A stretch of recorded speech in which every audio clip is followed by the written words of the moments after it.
วัสดีครับอาจารย์ครับครับเรียบร้อย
Greetings. Hello. How are you, everybody? Welcome to another Zoom meeting.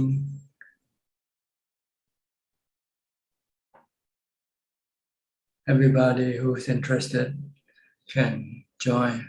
You are welcome to join us every Tuesday night, 8 p.m. Thailand time. So we'll go to the first participant, which is usually Felicia Chan. Felicia? Good evening, Prajan. I don't have question for today. Thank you very much. Sadhu, sadhu. Next, Nanapat from Bangkok. ค่ะนมัสการค่ะท่านอาจารย์ Today is my first day that I don't have to work after retirement ค่ะท่านอาจารย์ Okay. Welcome to the club, to the unemployment club. ค่ะ I don't have any question right now ค่ะท่านอาจารย์ Okay. Charles Chung from Bangkok. Oh, so early today. Sawadee Ajahn. I have a few questions. I prepared a few questions about dana, generosity. Yeah. The first question I want to ask is this tradition when we do dana or donation, they call it tambun. So my impression is that we do that exchange for bun, have a strong emphasis of getting merit bun, and have a high expectation of return of bun. Maybe I missed something, Ajahn. What is the meaning of this tradition of tambun, Ajahn? Well, dana or charity is really the practice of letting go of your dependent on money or anything that you rely on to make you happy. Because the Buddha said they are all dukkha sooner or later. They can cause you dukkha if you rely on them as the source of happiness. Because they are not reliable, right? They're temporary. They can disappear anytime. So the goal is to lessen your be dependent on these things, physical or material things that you own. Just possess enough to provide for your body, and anything extra should be considered harmful to your mind rather than being useful. So that's where dana comes about. Look at all the monks, people who became monks, they gave up all their possession, their material possession, because they are harmful to the mind. They are a hindrance, impediment to practice, to the development of the spiritual. So this is really the main goal of dana, is to lessen your dependent on material things to keep you happy. Yes, so I understand if we do the donation without expecting anything in return. So it helps us to reduce our craving or kind of greed or something like that. Yes, However, it also set a boundary of your greed. You can only have so much, which is enough to provide you your body for living. Anything more than that is too much. Okay. But can I say that if a person make a donation, expect something in return, the result is in terms of karma, maybe a good karma, they do good, maybe return good, but in terms of practice, in terms of wisdom or liberation, it's not helpful. Can I understand that way? Well, yeah. When you give, the purpose is, like I said, to let go of your attachment, your reliance on external things. Mm-hmm.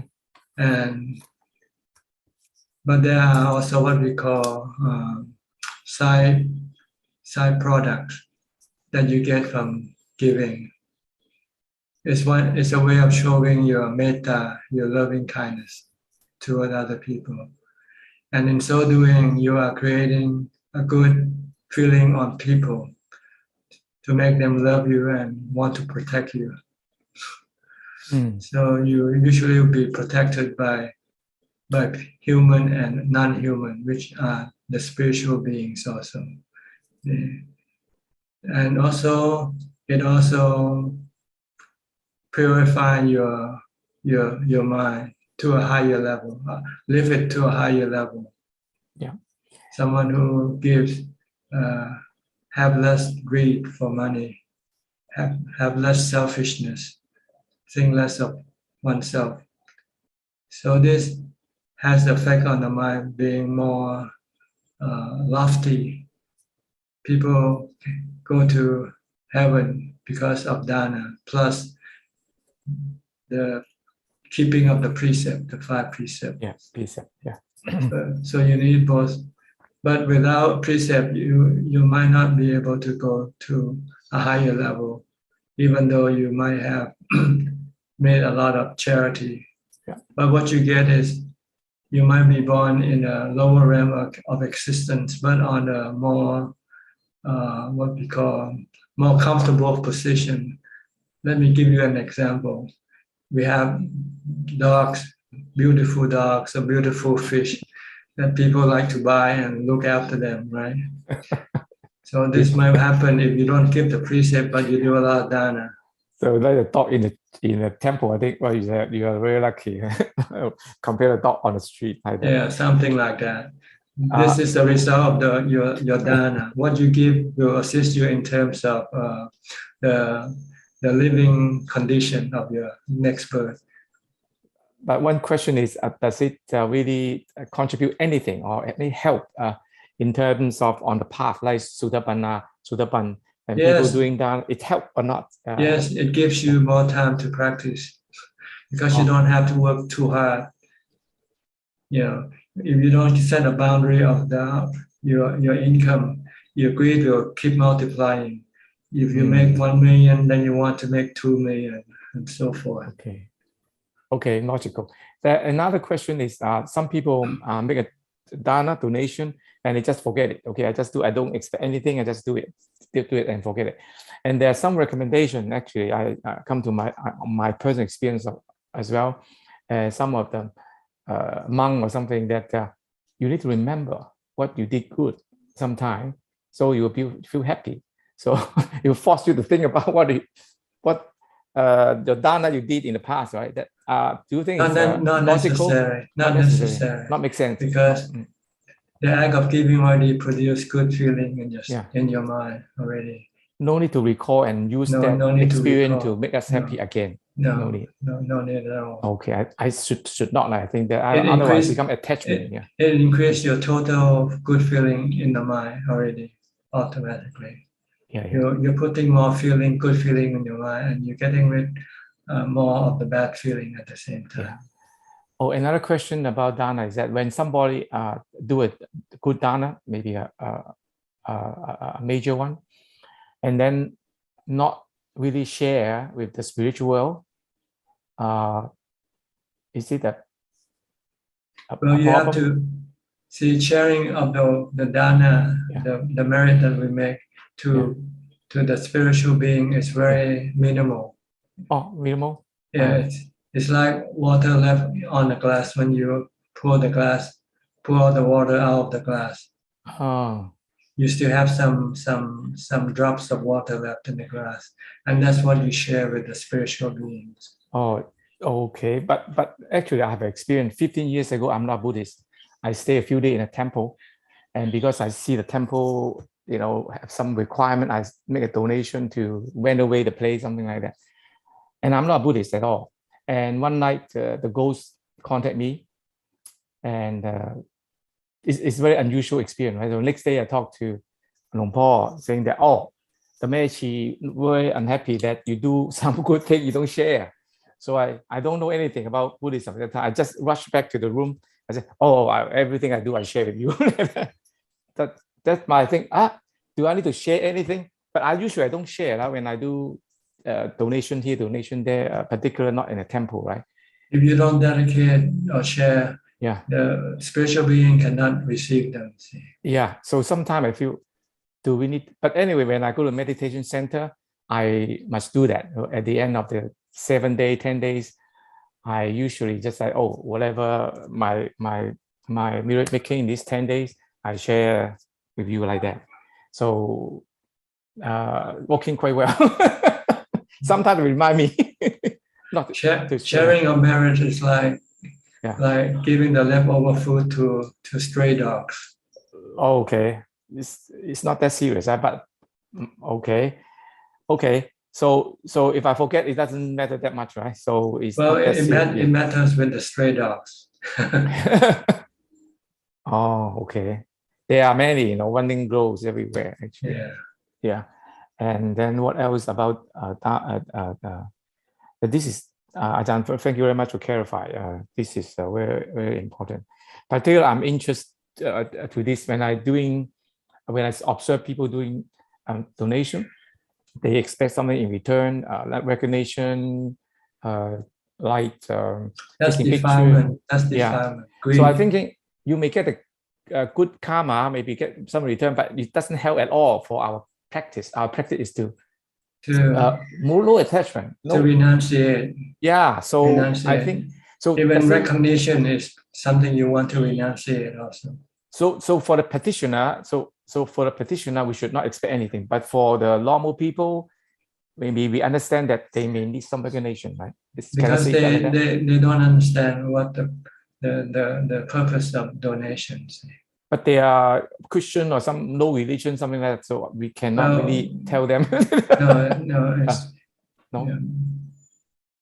But it's normal for people to want recognition. When they donate, they want it to be announced or printed on the things that you donate. Like if you build a house, you want to put a little plaque on the house saying this house is built or donated by someone, so forth. I also experienced, I donate something, the temple put the name up there, my name very top, right? I said to remove it. They say, this is the way. And there's people doing something, donate this thing, right? Their name is so big, right? And so this is a tradition, right? Sometimes, but for petitioners should not attach to those things, I think. Well, for many people, they donate with the condition that their name must not be revealed. Yes, I do that. The first time they don't reveal quite a big money, right? The renovated. Of course, they know because unofficially the people gossiping, right? But no name tag, no announcement. People know anyway. Okay, Ajahn, thank you very much for explaining all the. Okay, no problem. That's why we are here for, to clarify all the doubts. I clear a little bit. Okay, but I think the safe bet for petitioner, don't expect anything, just do it.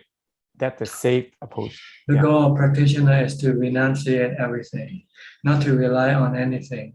Okay. Just to rely on itself, on himself or herself, on the practice of meditation. Yeah, don't attach to anything. Yeah. That's where the best of the best happiness is found from practice of meditation. Yeah, no attachment. Okay. Yeah, I agree. Okay. Thank you, Ajahn. Thank you. Next, Johanna from Indonesia. Hello, Thanajan. Right now, I don't have any question. I'm listening, Thanajan. Okay. Cheng Lim, Chong Lim. I'm sorry, Singapore. Good evening, Tajan. I'm from Erie, Pennsylvania. Okay. Sorry. Yeah, it's okay. It's good to see you. And I'm just listening in tonight. So no questions for me. Thank you. Okay. Gavin from Vancouver, Washington. Hello, John. I have no questions today. Thank you.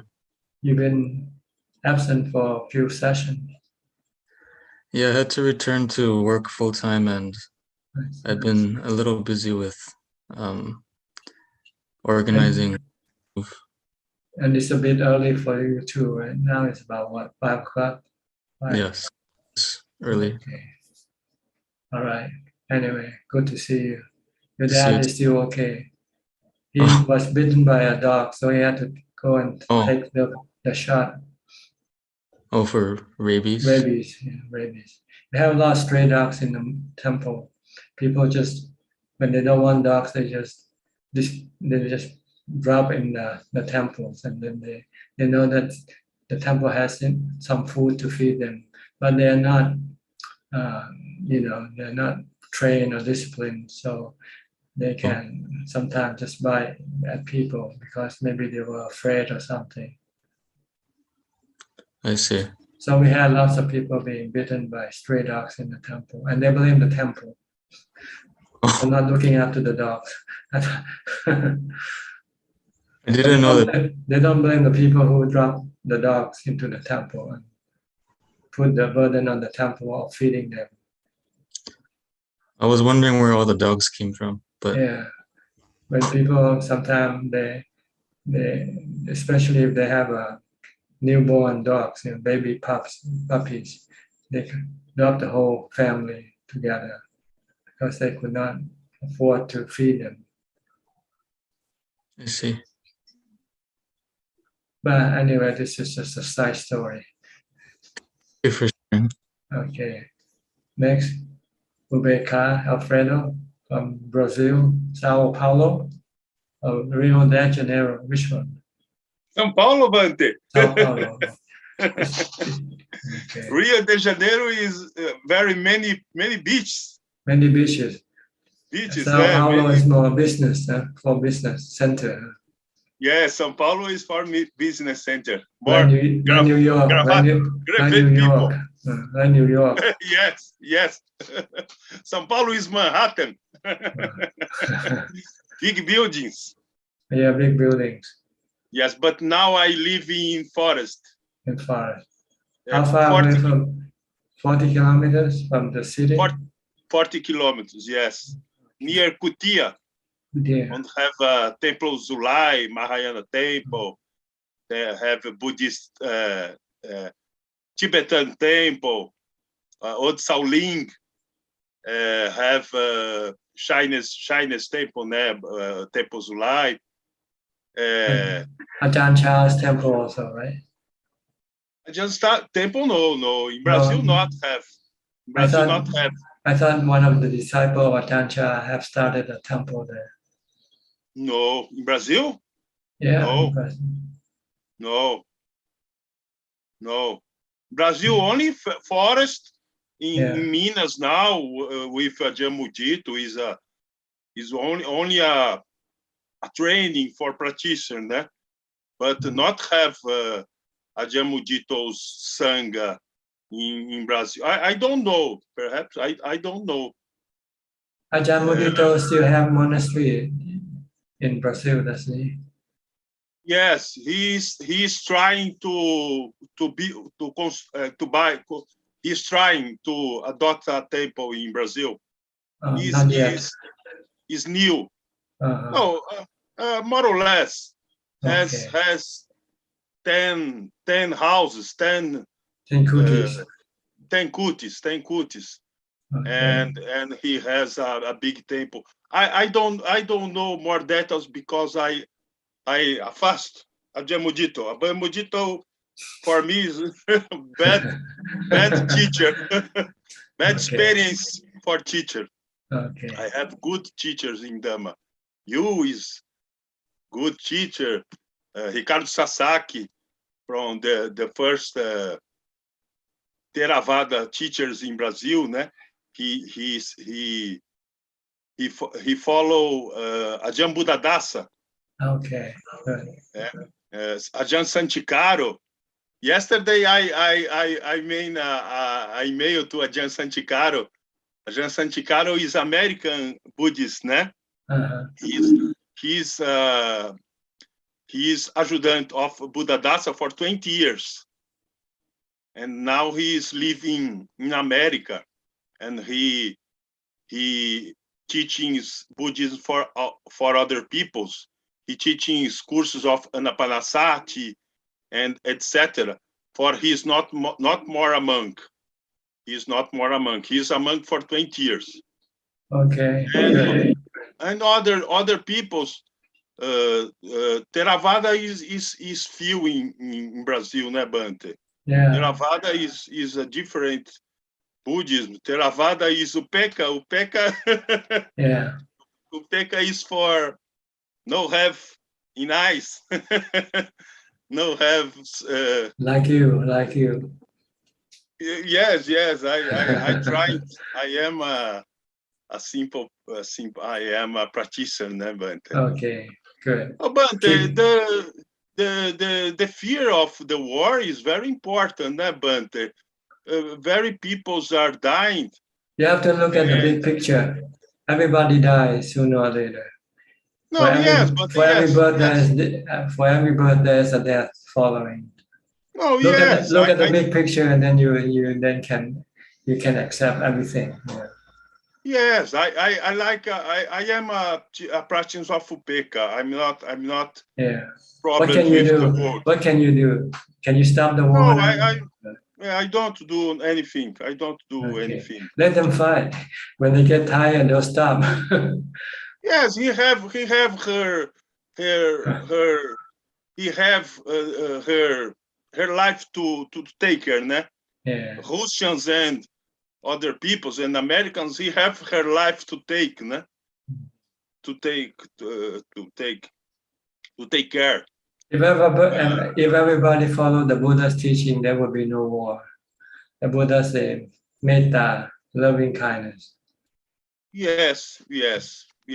But it's difficult, né, Bante? We live in forest is more easy. Living in São Paulo, living in Manhattan in Houston is difficult, né, Bante? The interest is very big, né? Bante, let me ask to you. I don't investigate in other levels about wars in spiritual world. Spiritual world do not have wars for it, and not have wars for jati, for because spiritual wars not have wars, né, Bante? Or there's nothing to fight for in the spiritual world. Not have to no fight. gold, no silver, no oil, nothing. So you don't fight. Very good, but it's a good notice. Okay. It's a good news. It's a good news. Yeah. What are the problems that they have? The problems is not have vision, not have wisdom. Yes. To despertate. That's right. To enlightenment. Mm-hmm. Is the only problem. Is yes. not have not have wisdom to enlightenment. Eh? Yeah, avijja. Yes. Okay. Thanks, right. but I cry with the war, Bante. Many people died, now I cry. Yeah. But you never cry when people die in the hospital in your country. No, yes.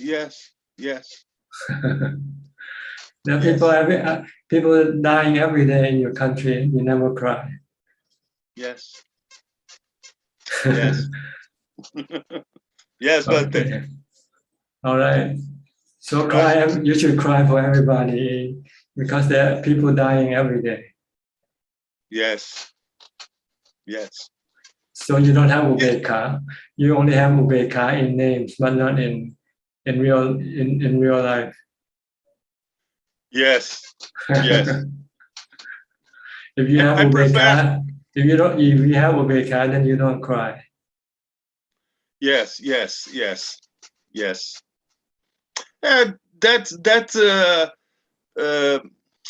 Anytime,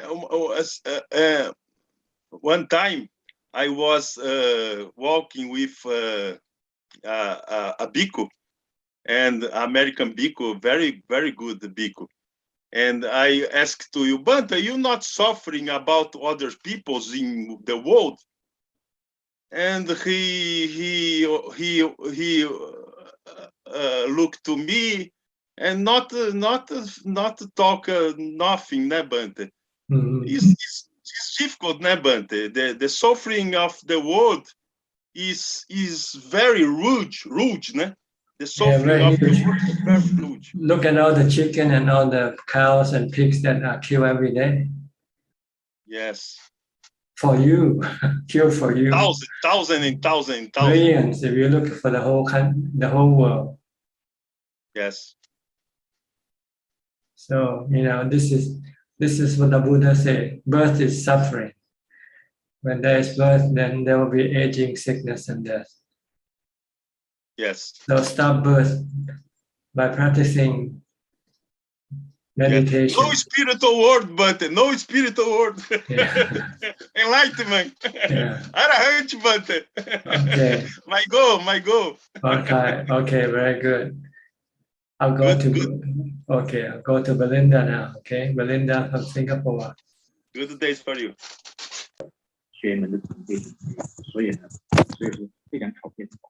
Tanjan, can you hear me? Yes, perfectly. Tanjan, I'd like to clarify. You have something in the background. You turn on something. Okay. Yeah. Okay. Better. Yeah. It's okay. better. This is I hear say from others, so I thought it's better for me to clarify with Ajahn or Sangha now. This is something about sila in relation to Kame Sumichara.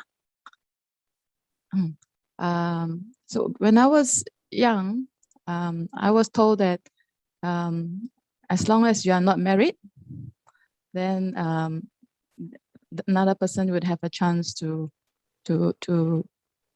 intercept intercept any relationship. So as long they are not married, so there's a chance to.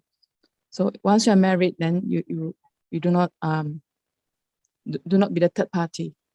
But I see there's a lot of pain, like after people get into a steady relationship. So that was what is acceptable to the norm that I know of. But at later stage, when I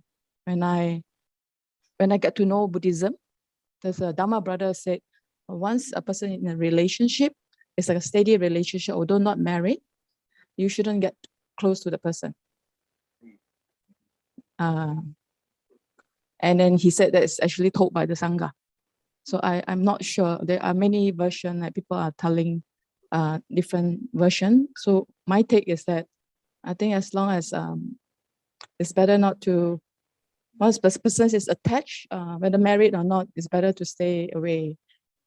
I like to seek Ajah's advice. What is the Buddhist way of seeing this? Well, to be safe, don't be alone with somebody, the opposite sex. Yeah, because there will be room for temptation when you are alone and nobody around. So don't try to be around with the opposite sex one-on-one. It's okay if you have other people around, but this is one way to prevent temptation to arise. Okay, this is basically the practice. It's never be left alone with the opposite sex. Never be alone with the opposite sex. Mm. Mm. Okay, is this good enough? So Ajahn saying that so do we my thinking is that if this is talking about relationships for lay people. So suppose once the person is attached, but they are not married, do we stay away from them? Because I know married, definitely we stay away. We minimize contact. But, well, if they already have a relationship with someone else, what I'm saying is whether a person has relationship or not, married or not, if he's your opposite sex, then you shouldn't be alone. Unless you plan to have him to be your partner, then you can be alone. Okay, understood. Understood. So it regardless of okay. If you want to maintain these precepts, then you, according to the third precept of the 5 precepts, you're supposed to have sexual relationship with only your husband or wife. So it's part of the restraint where we, as long as opposite sex, regardless of our status. So as long as we want to restrain from Kamesumiccara, we try not to be alone with. That's right. That's all right. Understood. Okay. Thank you, Bante, for clarification. Thank you. Okay. Monica from Malaysia. You've been away for a while also. Good evening, Tanajan. Yeah, we went for self-retreat during the Chinese New Year, from the 5th until 11. Then after that, we proceed with the retreat with Ajahn King and Tanin Saro Bhikkhu for another 3 days. Virtual meeting or physical meeting? Actually, we did physical. Physical, okay. Physical, but Ajahn King and Tanin Saro Bhikkhu, they actually did a Zoom with us. Oh, soon. Yes. They're not there. They're not there in person. Yeah, they're not there because Ajahn King is stranded actually at Australia because he's not fully vaccinated yet. And Tanin Saro Bhikkhu, I think, is in America. California. Yeah, I think San Diego, I think so. Yeah, nearby, near San Diego. Yeah. So, and I saw a few of the participants here who were also at the course also. I see. Okay, yeah. Good. Because the retreat is done at the Ulu Chiram here at the Santi Forest Monastery under Bante Lee. Okay, good. So it's quite a big group. Good. You have any question tonight? Yeah. Actually, when there's a lot of people, I find that my mind seems to run away. So today I would like to seek Tan Ajahn's advice. Let's say if there's a lot of people, what type of Dhamma object should I hold on or to remind myself so that the mind doesn't run away? Because when the mind keeps on running away, by the time when I want to do sitting meditation, I find it quite difficult to come down. Like I say, you have to have something to anchor your mind, such like a mantra, Bhutto, Bhutto, or something like that, something similar. You can choose any object and try to use it as an anchor of your mind. Okay. Like keep reciting Bhutto, Bhutto when you're around people. If you don't want to be swept away by them, and you just keep reciting Bhutto, Bhutto, Bhutto, and try to avoid any conversation if it's possible. Buddha said you should not congregate, you should not mingle. If you have to, then try to avoid talking on top. Just do what you have to do. If you have to come together to eat, just do the eating. Don't carry conversation. This is not a social event, so don't feel bad if you don't have to talk to people. If people feel bad, then they don't understand the nature of practice. The nature of practice is to be mindful, to stop thinking. And when you talk, when you socialize, you have to think. That's when you lose your concentration, you lose your mindfulness, and will be overwhelmed with thoughts and emotions eventually. Yeah. So I think this is something that the people who conduct the retreat should emphasize and let people know. Mhm. Some use the silent vow instead, and no talking. When you Actually, the organizers say the what I call silence lah, to keep silent during the retreat. But then I also went for the self-retreat, is it? So self-retreat, there is no, nobody. It is free and easy. Yeah. Free and easy. And then I also got involved with a bit of preparing the breakfast. So I think that's a little bit more extra socializing. Mm-hmm. But sometimes you have to, because you're working in a community. Yeah. So you have to share some of the burden of the community. Yes, true. So that's why it's better just to seek seclusion and practice on your own, if you can. Mm-hmm. Okay. So it's still better to be to isolate if I really want to. That's right. Like monks, sometimes they live in forest monastery. They still feel that they have some social responsibility. Mm-hmm. So that takes away the time of the practice. So they went to do Thanga instead. They went wandering in the forest alone and practice in the forest alone. Okay. That's the purpose. Because even in a practice monastery, you still have to do work to maintain the monastery. Okay. So that means we have to really practice self-restraint seriously lah, if we really want to progress further. Yeah, because you don't want to lose your time. Your time is precious. If you have to spend your time on something else, it doesn't help your practice at all. Mm-hmm. Okay. Unless it's essential, like you have to eat, so you have to lose time eating, and when you eat, you have to have also preparation and so forth, and cleaning up.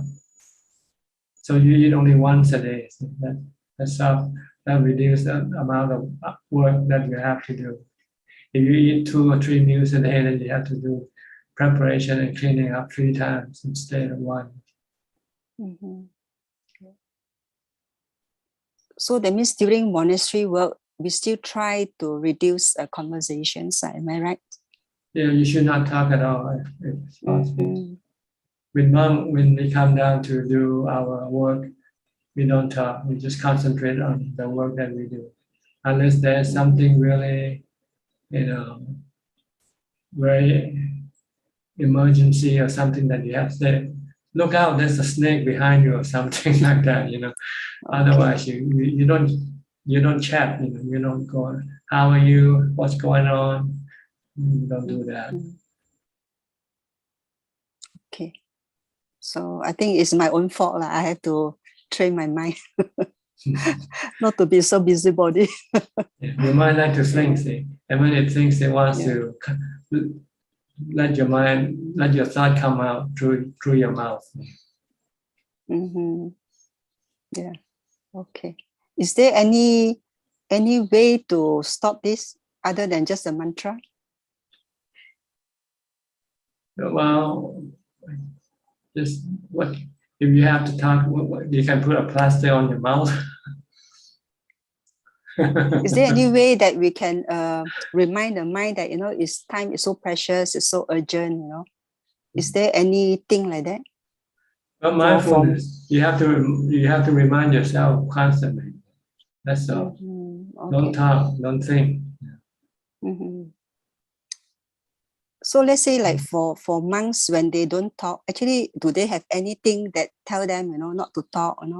Is there anything that make the sort of like, to discipline the mind? Yes, usually the teacher.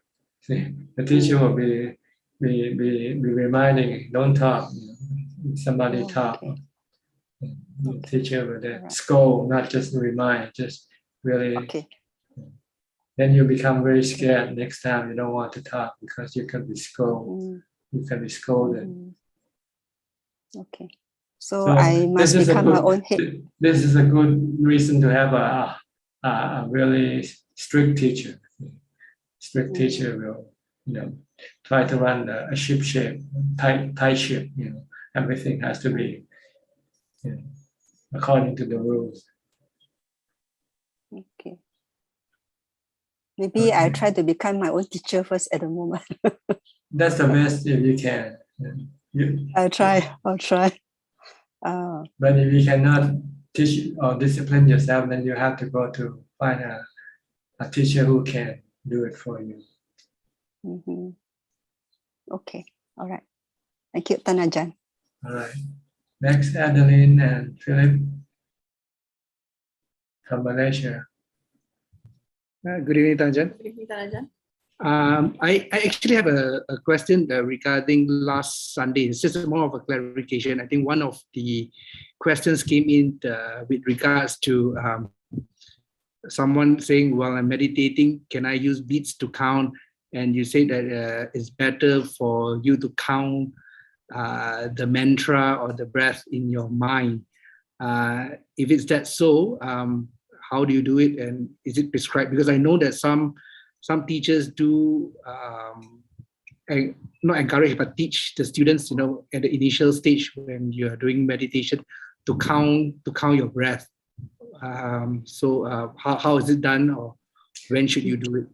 Well, if you use mantra, you say Bhutto 1, Bhutto 2, Bhutto 3, and when you get to 10, then you count back.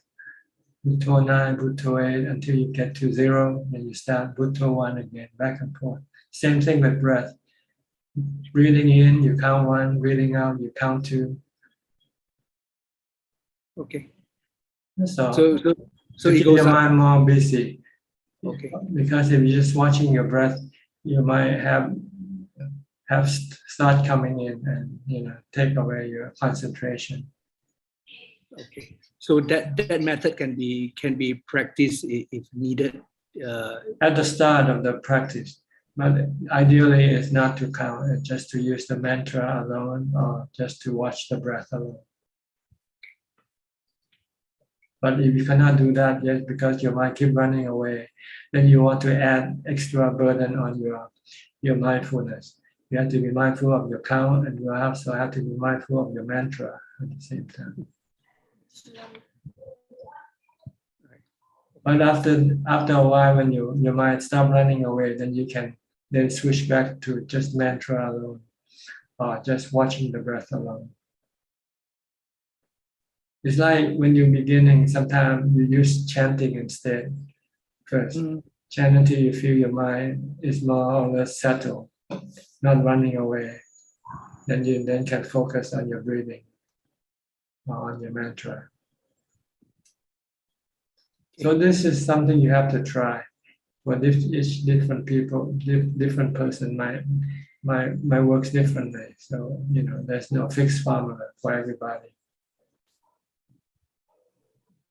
So it's whatever comes to mind, whatever object comes. Some people use wisdom. Sometimes they worry about the war, and then suddenly they realize, oh, we all are born and we will die sooner or later. Then we stop worrying about the war and we come back, and then we can concentrate on our breathing or something. This is called wisdom develops samadhi. Using wisdom, using the three characteristics, anicca, especially anicca. Everything in this world is anicca or ananta. Everything is not under our control. War are not under control, right? If war gonna break out, they're gonna break out. It's like stone, like fire, forest fire. You cannot stop them. You cannot prevent them. Even how hard you try, no matter how hard you try, it happens, right? So you just let it be, accept them for what they are, and leave them alone, and then come back and concentrate on the breathing. Okay. This is called wisdom develops samadhi. using wisdom, using the three characteristics of existence to settle your mind, to calm your mind, to the point where you can then concentrate on your meditation object. Okay? Okay. That's all. Right. Next, Thank you. we go to the other side of the world, to Julia in Colorado. Near where? Near Denver or near Adams State? Adams State is in what? You remember? Sawadika, Pra Ajahn. Oh, you been to Thailand or something?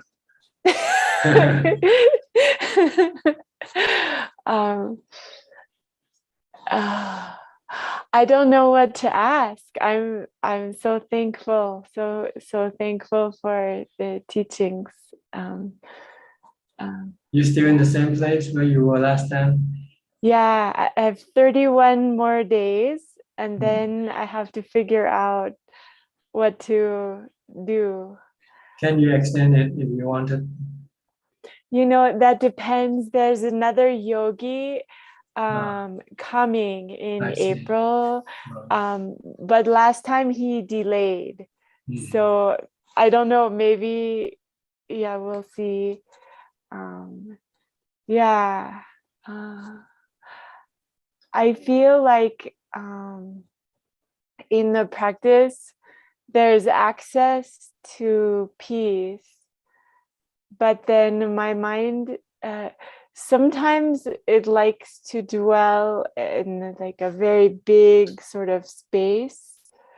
But then other times it likes to investigate in the chitta, and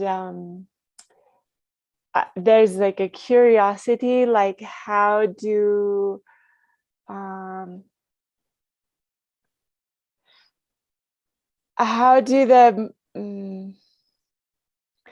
the elements keep going? Like the chittas perpetuate the like generations of chittas, and then my mind gets very like focused, you know, and then I go back to dwelling very big again. So I don't know, maybe I should just sit with that and notice. I think the goal is to keep your mind empty of thoughts. Empty. Okay. To be merely knowing instead of thinking. Because everything we think are all illusion. We are thinking about illusions, about people and things and so forth. They are all illusion. This whole entire physical universe are all an illusion. Because they are impermanent, so they become illusion. Yeah.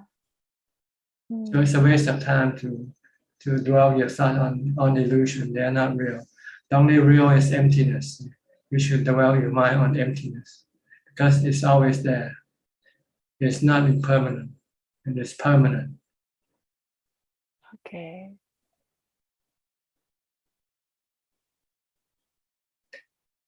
It's all your thought creating all this knowledge,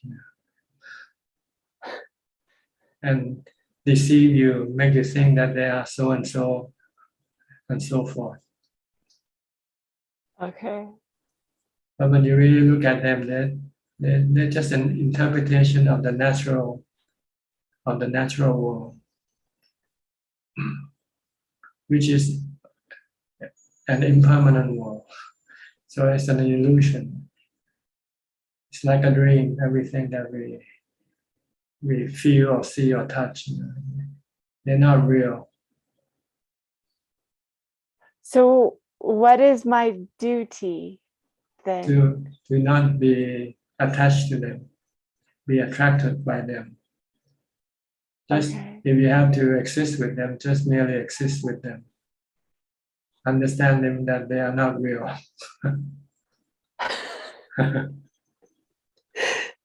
And you could leave them alone. You don't have to do anything with them. You can leave them alone. They come and go by themselves. They rise and cease by themselves. Everything that rises will cease one day. Tesang vupasamo sukho. Yeah. Okay. Okay. By relinquish this thing, leave them alone, then you'll find the supreme happiness, which is emptiness. Okay. Okay. Thank you, Ajahn. Okay. All right. I'll try. Besides the place where you stay, your real home is also in Colorado, right? Yeah. My real home is north of here. So how far away? 1 hour and 8 minutes. Okay, not very far. Yeah. Good. But there are other places you can find for practice, right? We shall see. Maybe your own home isn't good enough for practice. Thank you, Ajahn. Okay, you're welcome. Next, Disaya from Bangkok. Disaya, are you from Bangkok? Namaskar, Phrasuchart. I am from Narathiwat, Thailand. Okay, southern Thailand. Southern Thailand. Okay. Any question? Yes, I have. I have maybe 2 questions. I have been practicing, and last week maybe I found a dog. They have a car accident, and I can't even help them because it suddenly died. But I think I'm so depressed about the dog. I want to help and let. I don't know. I think when I see people die, I think they have they can control their mind to live with peaceful, but the dog or any animal, they can't. And can you please enlighten me to how to? How do you know that they can? I don't know. I just you presume it's your presumption. That's all. Your mind or human mind or animal minds are the same, have the same nature. So and they can control their some mind. can, some cannot. It depends if they have been trained to do so or not. Some human can calm their mind, some human cannot calm their mind. So it depends on their training, which we call good karma. Okay. Okay, when I see my uncle die, and he was the monk in Wat Pa Ban Tat before, and I don't depressed about him or worried about him, because I think I just think that he can. Yeah, you presume. See. Yeah. It's all in your thoughts. See, what is real you don't know really, because you cannot read the mind of other people or animals. Yes. So the Buddha said, just use ubekha, just accept that everybody die. Good birth, good death or bad death depend on their good or bad karma. So if they do a lot of good karma, they have a good death. If they do a lot of charity, keep the precept and meditate, then they will have a good death. The mind will be calmer. And people who don't give to charity or keep the precept or meditate. And when people do the charity or help people, for me, I think I can't. For me right now, I can't. I'm not brave enough to help people when they have any accident, because I can't look at them when they suffer. And can I meditate and brave enough? Can I? Or for me, what? You mean your meditation will make your mind brave? You're stronger. But yes. Right now your mind is very weak, so you need to develop meditation to get some ubekha. Ubeka will keep your mind steady and not emotional. Okay. And even I want to help them, that for me, I have to meditate and let my mind stronger more than Yes, this. before you can help other people, you must have the strength to do so. If you Okay. don't have the strength, then you cannot help other people or animals. Okay. And the next question about the positive thinking. I have been watching the life coach in so a lot of life coach in social media that taught me that when people think about if I want to reach, I have to think that I will reach one day and focus everything in the positive way. Don't look at the bad side in my life.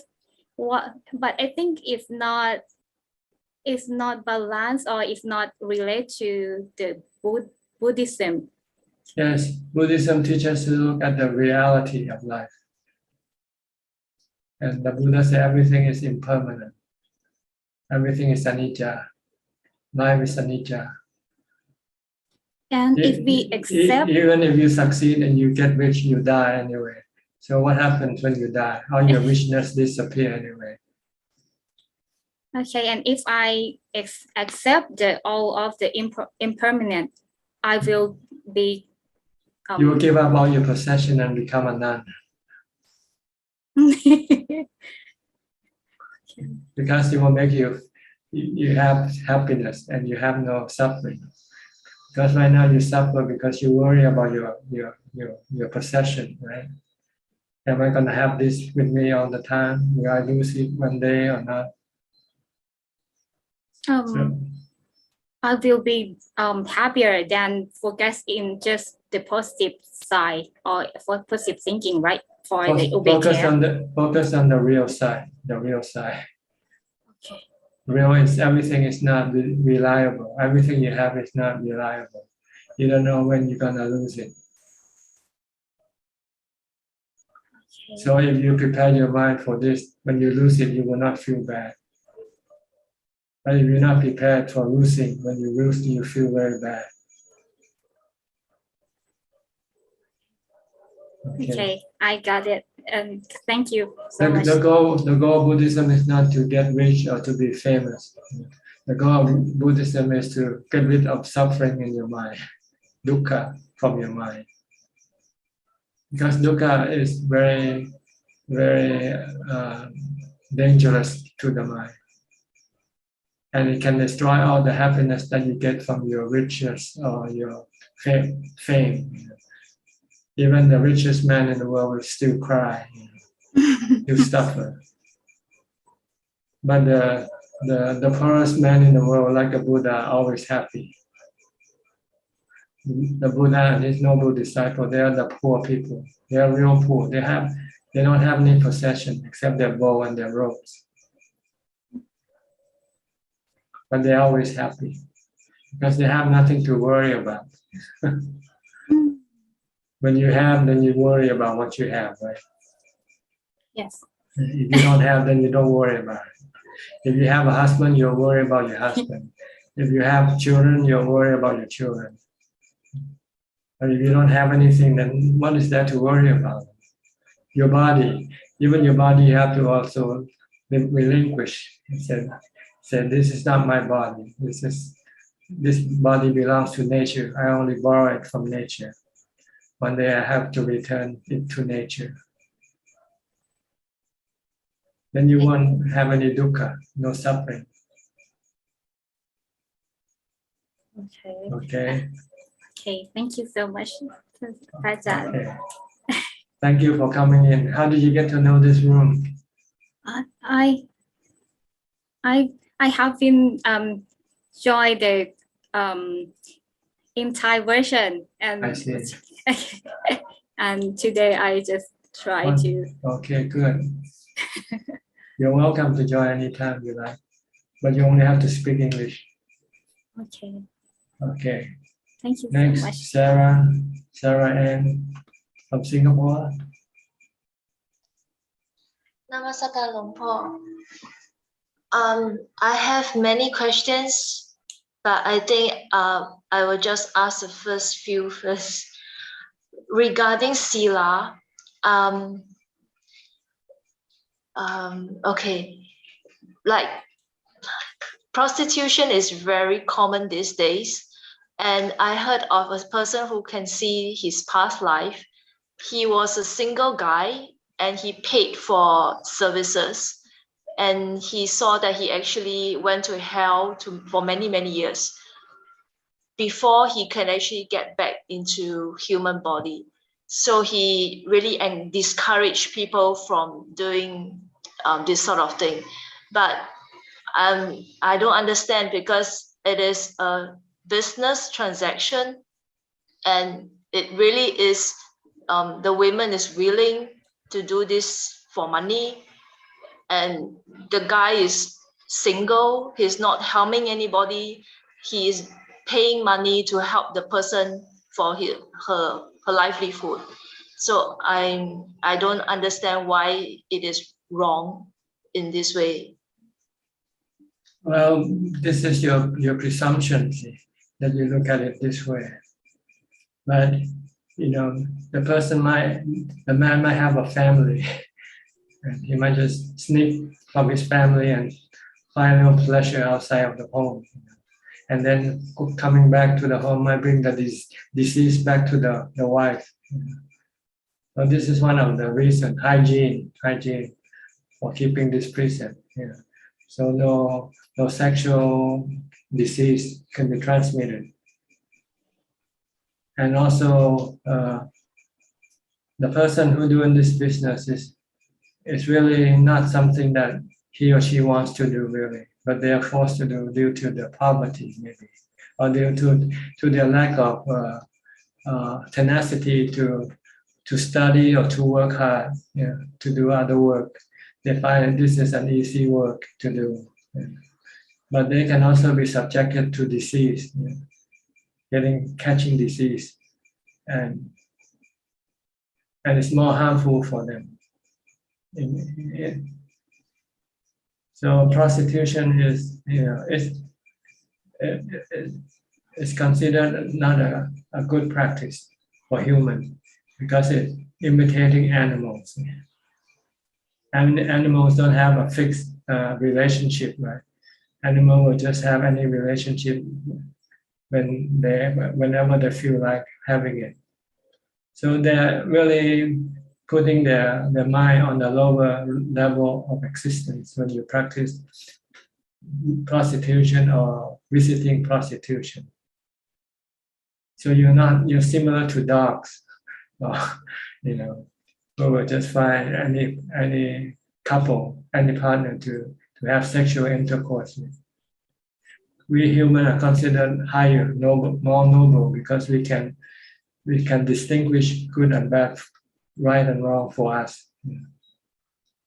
So that's why this is the reason for keeping this precept, to indicate that that to have unsafe sex or not a fixed partner sex can be more harmful than useful to you. And also in restrain your sexual desire. So because sexual desire is considered bad for the mind, it can be a hindrance to your path to enlightenment also.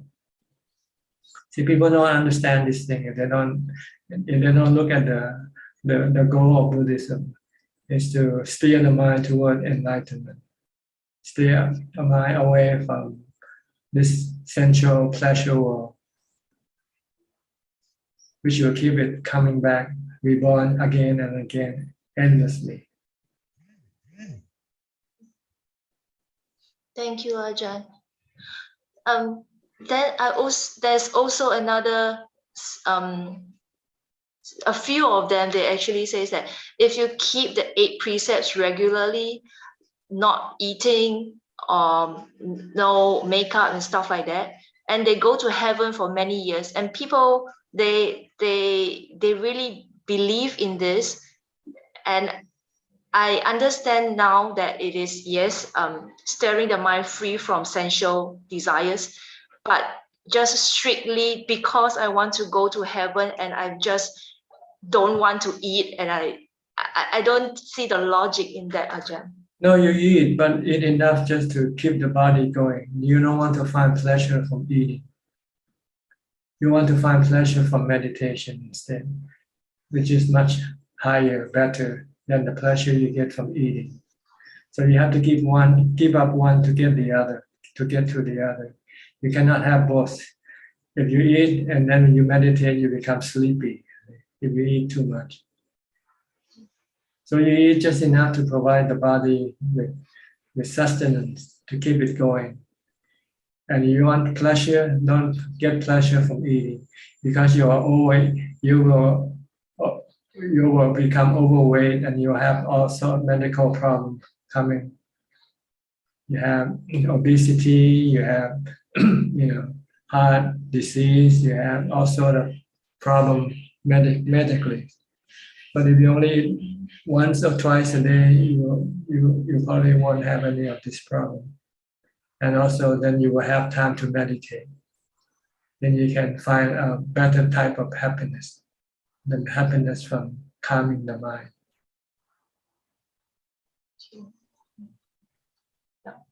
Okay. Yeah.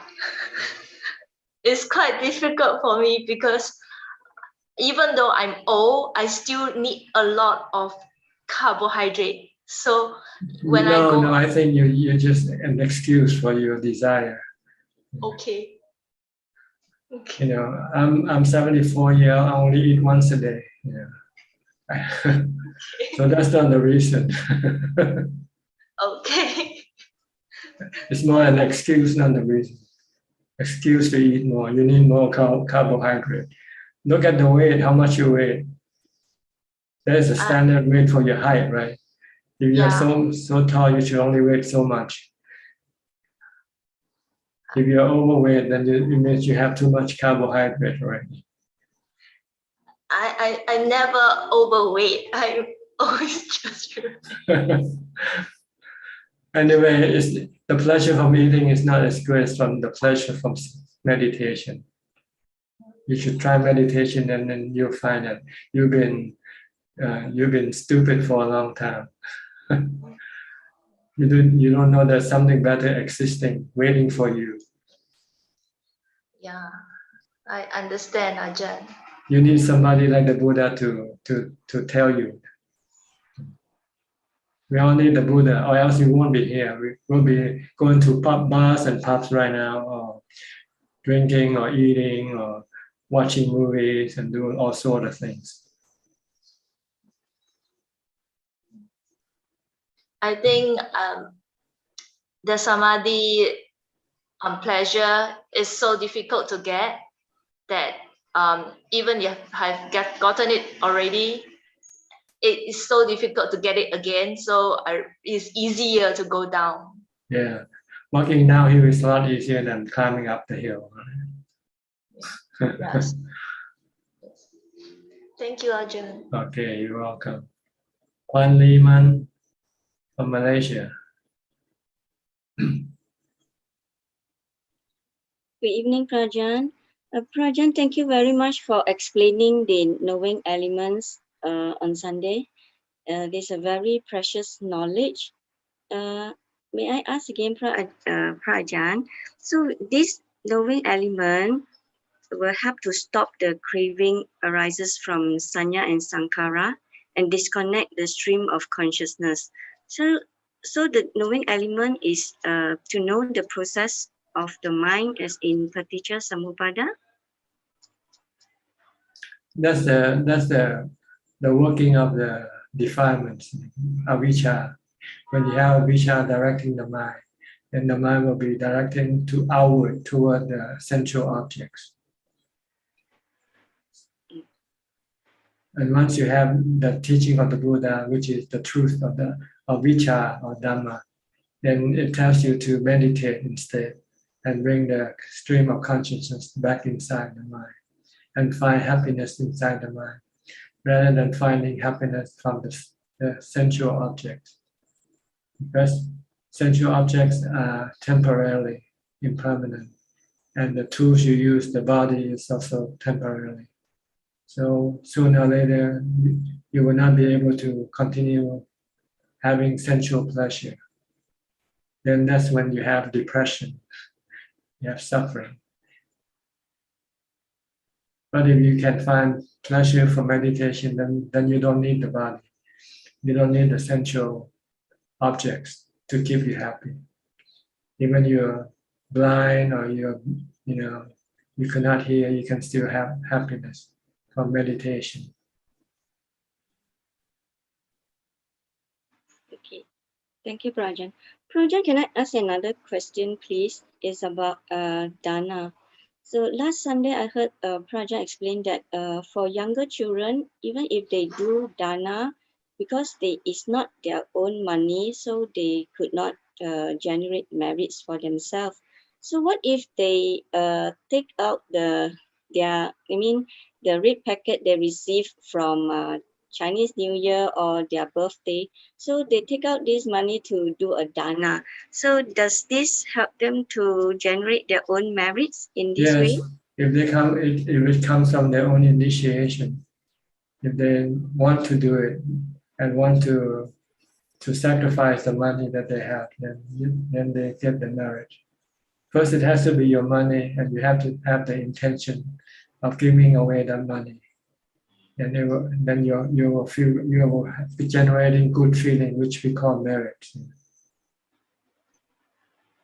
But you cannot give the red packet to your children and say, okay, take this and give to the monks. Then they don't consider, they don't feel anything. They're just doing what you ask them to do. But if you say, this is your money, you can do with whatever you want to do. And then the next morning you say, let's go to the temple and go give some food to the monk. And they say, I want to give some food also. Can I buy with my own money? And then that is the merit will be generated that way. Okay, good. I don't have children, but I'm asking for my nephew actually. But you can train them first by taking them to practice to give dana with you, and then they will understand why giving, because they can see that there's some benefit from the person who receives it, at least if not from the giver, they can see the benefit from the receiver. So Yeah, wants to make them want to make the dana later on when they have the money to do so. But if you don't train them in this way, then they might not see any reason why I should do any dana. I should spend my money on buying things I want to buy, buying a new computer, buying a new phone, whatever. Yeah, I always take my nephew to the temple. He's only 4+, and he's always happy to offer to the monks and to give. But those things are brought by me. So, so in a way, he has to learn first, and maybe next time I ask him to take his own red packet money to do it. You cannot even ask that, really. Or cannot ask? Yeah, because you've been forcing him to do it. It's better just to invite. Say, I'm gonna give some dana. You want to join? And if he wants to, okay, I want to contribute with my own money. Okay, thank you very much, Prajan. Okay, you're welcome. Willie from Indonesia. Good evening, Thanachan. Today I don't have any questions. Thank you. All right, Kok Seng from Singapore. Good evening, Ajahn. Yeah, tonight I have a question. I have a question to sneak. I've been doing some reflections recently, and I just like to check with Ajahn. When I was about 9 years old, and that was the first time when I saw a Buddha statue, but it's actually a Taoist temple. I was brought to the Taoist temple by my cousin, who is about 20 years my senior. So the first time when I saw the Buddha statue, I was very, very happy, and there is a sense of homecoming. So my question is this sense of homecoming that I have, is it a result of my past karma in my previous life, that there is for some unexplained reason very, very strong happiness arising just looking at the Buddha statue? Probably. I don't have any psychic power to tell you that, to really confirm that. So, but it's not important really. How it came about. What is important is what was happening at that time. It was a good feeling, then it's good. It means you're attracted to the Buddha. Better than when you don't feel anything at all, then you might not be attracted to the Buddha. Yeah, and also reflect that, I mean, when I was young, even though I from the temple, I actually read one of my first Buddhist book, What Buddhists Believe by K. Sri Dhammananda of Malaysia Buddhist Society. But at that time, I have not hear any Dhamma teaching from any Buddhist monk. So the first time when I heard Dhammatalk was an Australian monk at the Buddhist library. That was about 20 years old. But at that time, I know that I was not ready to become a monk, even though each time when I hear the Dhammatalk, I was very, very happy. But I know that I'm still sexually attracted by people of opposite sex. I know that I want to get married and so on. So I did. So I got married, have children, and householder. So my question is, how I'm for this in this lifespan, I'm not ready to lead a monastic life. So my question is, what do I need to do that in my next human birth, I would have that kind of inclination to become lead a monastic life, become a bhikkhu, a monk? Well, you have to do it now. See? If you don't do it, then you won't have that inclination. Inclination is the result of what you did in the past. Will push you to do what you used to do before. So in your next life, you'll probably repeat the same thing that you've been doing in this life. So my sexual desire will still carry me over to the next birth. Yeah, everything you do becomes a habit, see? Being part of your character. Okay. But you can change your character by changing what you do now. Okay. So that means at the moment I'm still not able to live the householder life. So I will practice celibacy for the for as long as I can. Well, you can try doing it slowly, step by step. Like maybe start keeping the 8 precepts once a week first. Then maybe do it twice a week and 3 days a week. Just keep increasing your 8 precept practice. And then eventually, along with doing meditation, not just keeping the 8 precept only. Keep the 8 precept to support your meditation practice. And if one day you ever come across the result from your meditation practice, then you might have the energy or the inspiration for you to spend more time in a monastery, like temporarily first. Maybe go and stay in a monastery for 3 days, 5 days, and then maybe eventually decide to stay forever. Okay. And you find that it's good for you. Nothing. The Buddha said the best thing for the mind is the result you get from your meditation. Peace of mind. Nothing can give you peace of mind except meditation. Everything else will give you chaos of mind, bring chaos to your mind, everything that you have or you're involved in. Okay? Yeah. Okay. Yeah. Thank you, Ajahn. All right. Next, Alvin, I was gonna call Mandali, but look at your faces. Sorry, Tan. Okay, never mind. It's okay. Sorry, Tan. I didn't forget to change the name. Not mindful enough. Tan Ajahn, to ask this question again on walking meditation. When we practice walking meditation, we are actually practicing mindfulness, right? Can we also practice samadhi and vipassana during walking meditation? You can practice vipassana. You can contemplate on the nature, impermanent nature of things.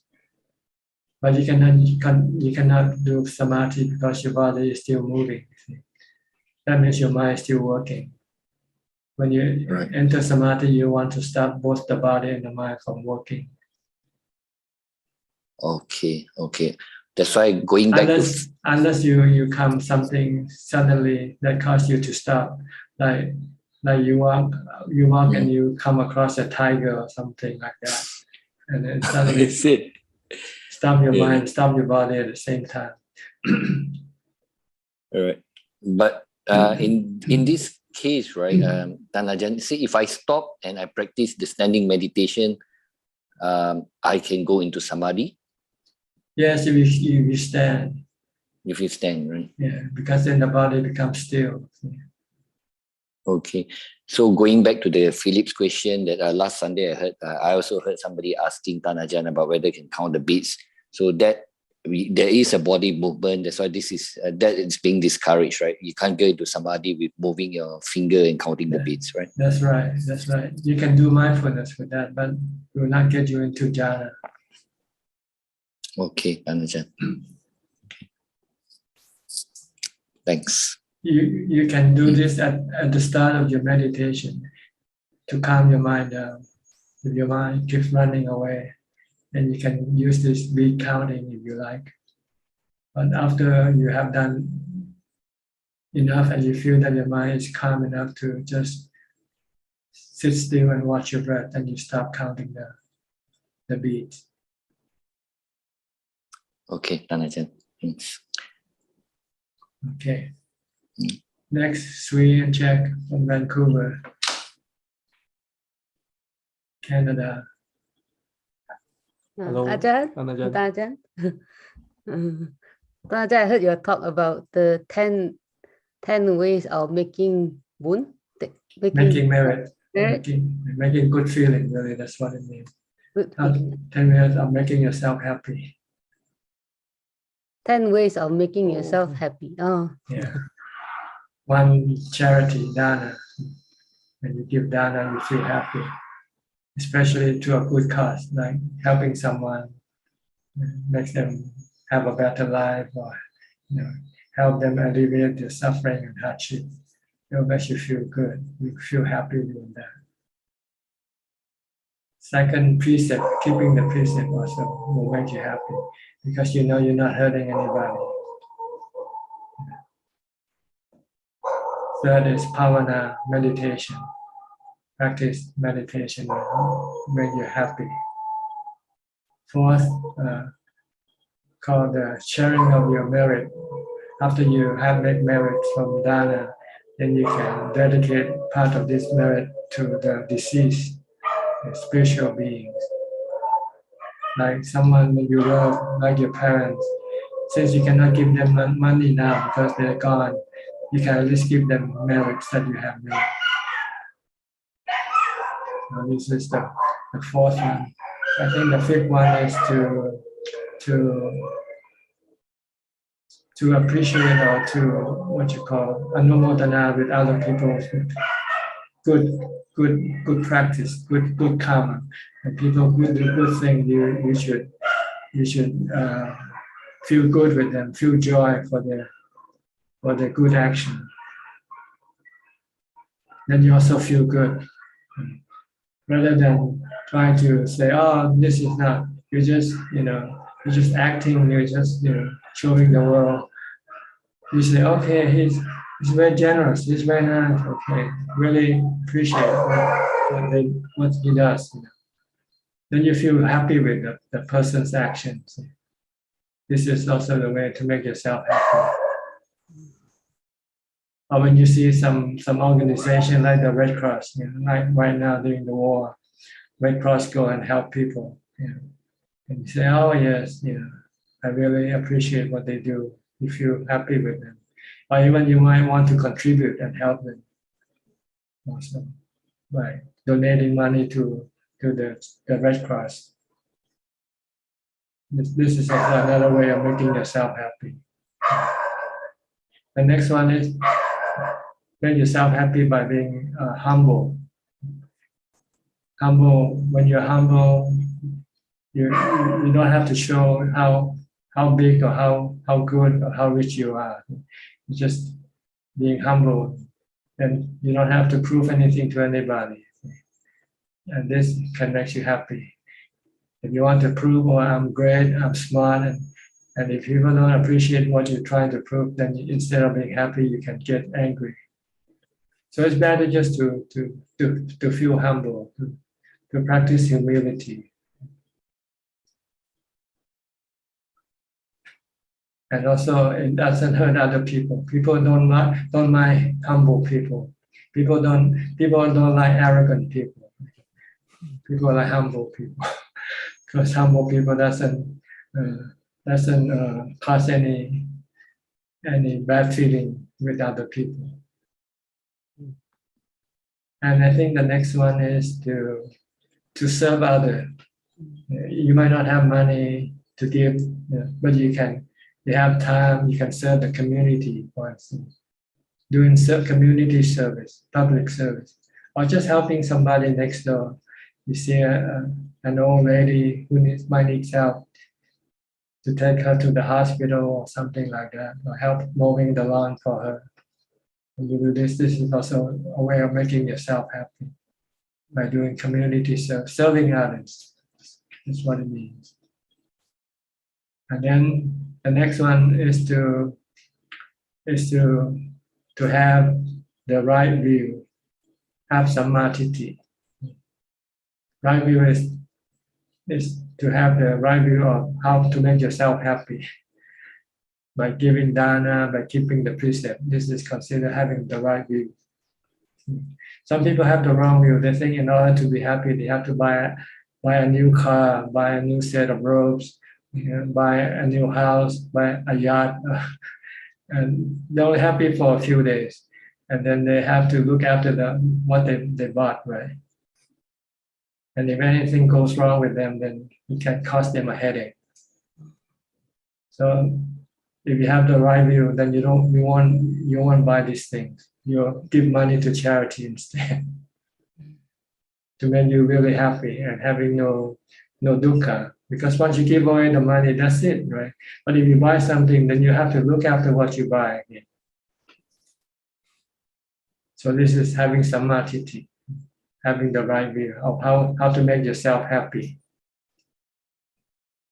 And then I think the nice one is if you don't have the right view now, then you have to study the teaching of the Buddha, listening to Dhammatalk in order to get right views. And listening to Dhammatalk is also a way of making yourself happy. Because when you know what's right and wrong, what's good and bad, then you can stop doing the wrong thing and doing the right thing. So that's the nice way of making yourself happy, is to listen to Dhammatalk, to study the teaching of the Buddha. And the fifth one is to share the Dhamma that you have learned with other people. You say, oh, I feel happy because I'm keeping the precept. Then you can tell other people, if you want to be happy, keep the precepts. This is sharing of Dhamma. These are the 10 ways of making yourself happy, according to the Buddha's teaching. Not having a husband or wife, not having a new condo, or going on a holiday, or anything like this. These are fake happiness. They only last very briefly, and then followed by by all sorts of problems. And becomes and it also cause you to have become addicted to them. When you don't have them, then you feel miserable. You feel depressed. But the 10 ways of making yourself happy, according to the Buddha, will not cause any depression or any sadness. When you cannot do it, when you cannot give dana, okay, so what? Okay, you cannot afford to give it now, so no problem. But you won't be addicted. You won't feel you're lacking something. Okay. Yeah, wow, that's so good, Ajahn. Where That's did you such hear? a, Did you hear it from? Did you read from reading the book or something? I heard from your one of your old video, and then I had question about the one that about being humble and the right view one. But just now you explained it so well. Wow, amazing. Yeah, so good. Yeah, that really good, Ajahn. Thank you. Wow. Okay. Any question? No. You already read my mind. I wanted to ask about the right view and the humble one. Okay. And you explain it like wow so well. Well, since you mentioned the 10 ways of making merit, make yourself happy, I covered the whole 10. And you can remember all of it. Wow, so good, Ajahn. Amazing. You don't remember. Once you understand, it stays with your mind. If you Oh. memorize it, you can forget. But once you understand it, it will always stay with you in your mind. Oh. So the study of Dhamma is not to memorize, it's to understand. Oh. Once you understand, you will never forget. Oh. But if you memorize, you can forget. If you stop thinking about it for a while, you forget. Yeah. So you have to understand. Oh. Yeah. Yeah. So when we want, and the only way to understand is to do the practice yourself. You have to do all 10 of them. And then you can appreciate the results from doing it. You can feel the happiness arising in your mind. Then you understand, oh yes, that's why I have to do this thing, because it makes me happy. Right now, you're still listening, you're still memorizing what I say. You have to do it. Once you do it, then you say, I see, I understand what he means. But now I'm experiencing the number 9. Ajahn. You can see it. You can see it. Okay. I can see it very much by all the, I am experiencing it right now. Okay, good. Yeah. Thank you, Ajahn. Sri, you have any question? Tanajan, like, so when we experience it, this is like Sanditiko. Yeah, Sanditiko. And then you will never forget. Is You that never like, forget. Okay. Yeah, no, it's clear. Thank you for clarifying. That's why we have to practice, not just to study alone. Study does not impress your mind. You stay briefly and then it can disappear from your mind when you study something. But when you apply it in your life, in your action, in what you do, then it will stay with you because you can see both the cause and the effect, the action and the result arising from this action. Yeah, okay. Okay. Yeah, thank you, Tanajan. Gary from Singapore.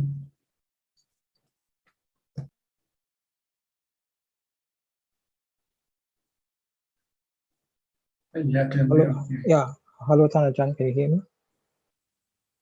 Any questions from you? There's one question regarding the goal of meditation. Because recently I've heard from another monk on the YouTube video regarding the goal of meditation, which is to stop the flow of the asava. That's what he said. So is that the same thing as what you have? Yes, the flow of your thoughts, driven by your defilements, the flow toward cravings of sensual pleasure, cravings for being, craving for non-being. This is called the flow of the asava. Asava is just another name for cravings. I see. So that's our ultimate goal, isn't it? Yes, to purify the mind, to get rid of all the defilements. First, you stop it by using mindfulness, entering into jhana. Once you could stop the flow, then the next time is to eliminate the flow completely with wisdom. Okay. All right, very clear. Jhana cannot eliminate. Jhana can only stop the flow, but cannot eliminate. When you come out of jhana, the flow starts flowing again. So you have to do vipassana. Vipassana, you have to see the three characteristics of the objects of your desire, of your cravings. Then it will stop the flow permanently. Okay. How about the vipassana includes, of course, the asoba practices? Yes, everything. Asubha, anicca, anatta. Asubha is really part of anicca. The body change, right? When the body dies, it becomes asubha. When it's alive, it's still super, it's still attractive. But once it dies, even if it's a Miss Universe, if she dies, I don't think they want to parade her anymore, right? Yeah. That's a nija, right? Yes, Tanajan. Okay, that's all I have to ask. Thank you. All right. Thank you for the teaching. Next, Evie from Indonesia. Yeah, Ajahn, Namo Buddhaya, Ajahn. Can Ajahn hear me? Perfectly. Ajahn, I want to ask, does sex before marriage bring bad karma? Is this a violation of precepts? It's bad karma. It encourages more sex because it's so easy to get. But sex with marriage is harder to get, right? You have to commit yourself to your partner for the rest of your life. So you have to think very hard before you do it. But casual sex, you just can do it anytime. It's easy, and so it becomes more what you call addictive. Make you more addicted to sex. Because they haven't get married, all right? And this is the violation of precepts? Yes. The precept is to have sex with inside marriage, not outside of marriage. And is there any good deed that can offset this karma? For example, for like having to do good 10 times or reading Parita 100 times. The only good deed is to stop doing it. To stop doing it. Yeah. And what is the punishment of karma for this action? You probably will be born as animals. Oh, born as because animals. this is the nature of animals, to have casual sex, to have easy sex. Okay, born as an animal, but is that can causes whatever we do cannot succeed because of this action? Well, you become a dog, then it's hard for you to become enlightened.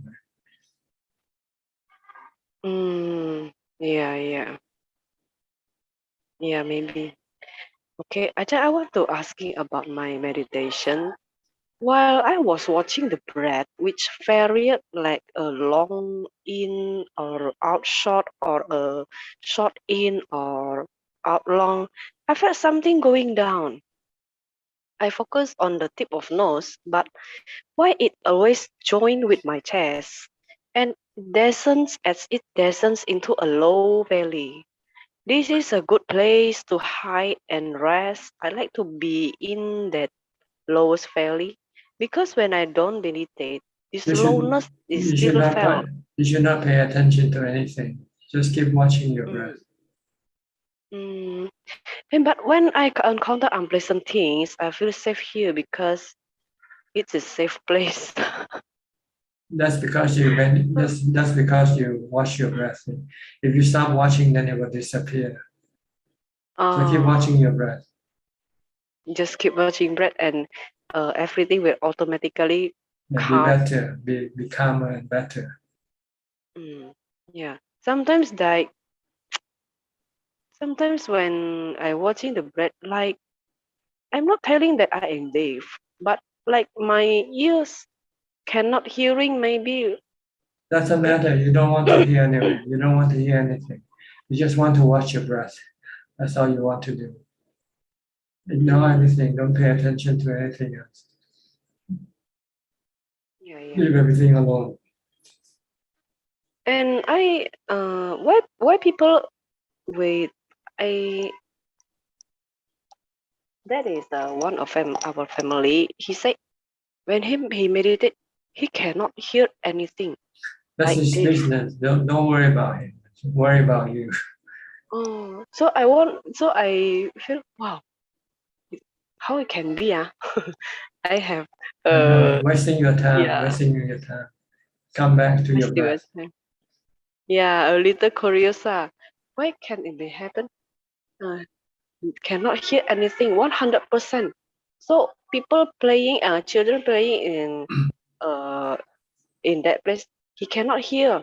So I'm a little curious. Is that story is true or not? You don't know. You don't know what they say is true or not. So that's why I say don't pay attention. You don't need to listen to anybody. Just listen to the Buddha. And his noble disciples. That's all you need to know. If you want to listen to anybody. Everybody else, you don't know whether they're talking the truth or not. Even they themselves don't know what the truth is. Just watching the breath, Ajahn. Okay. The Buddha say, okay. All Okay, right. thank you, Ajahn. Let me go to Claudia. Claudia, haven't seen you for a while. How are you? Good evening. You're very or close good- to the wall now, huh? Only a couple of countries away. Yes. So first of all, good afternoon from Germany, Tanachan.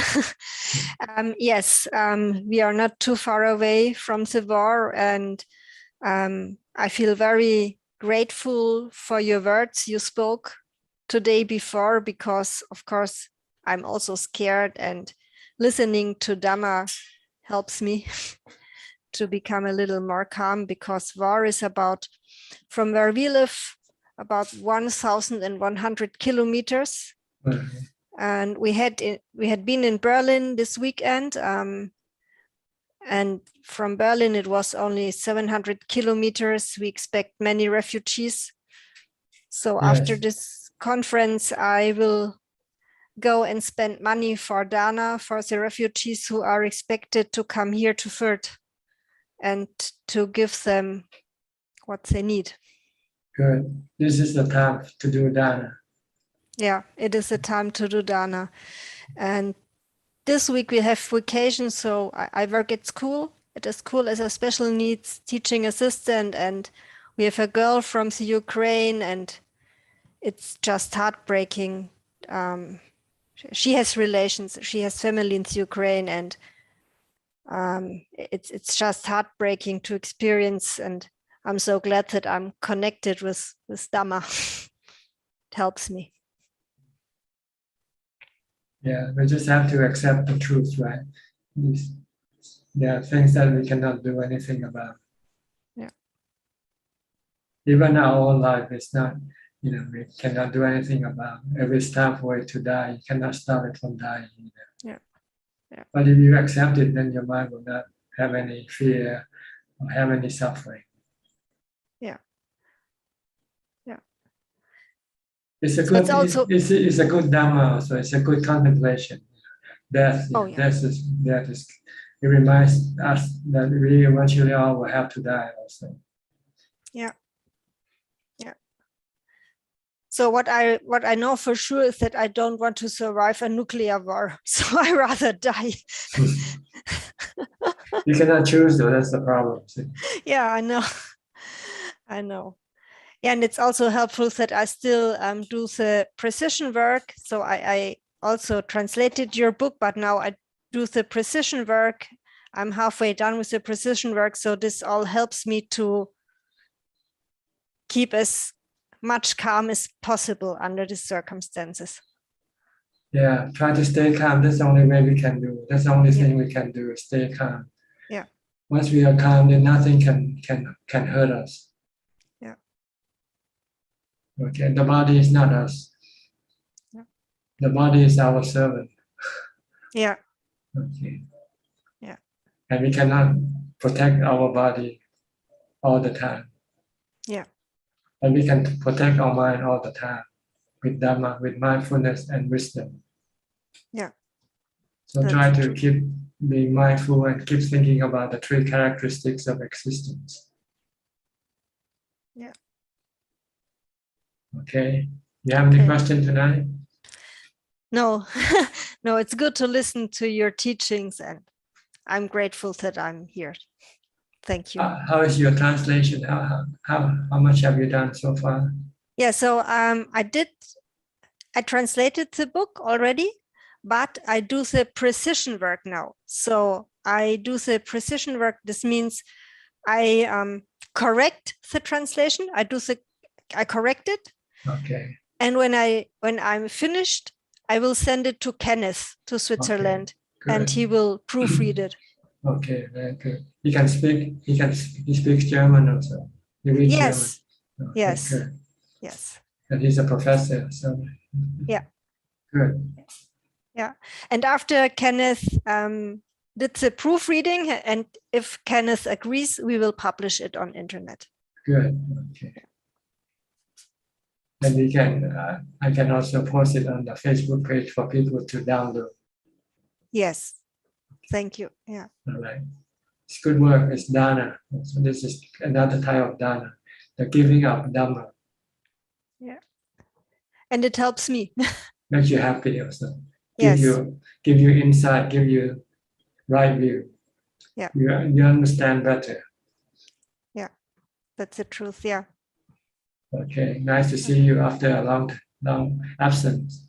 Yes, yes, I work at school in the afternoon, so I can come only when we have vacation. Next time we have vacation is in April, so next time I will be here in April.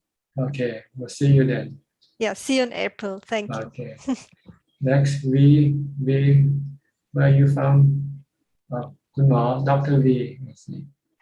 นมัสการครับพระอาจารย์ครับ I come here to learn and encourage myself to practice more พระอาจารย์ Okay, you're welcome.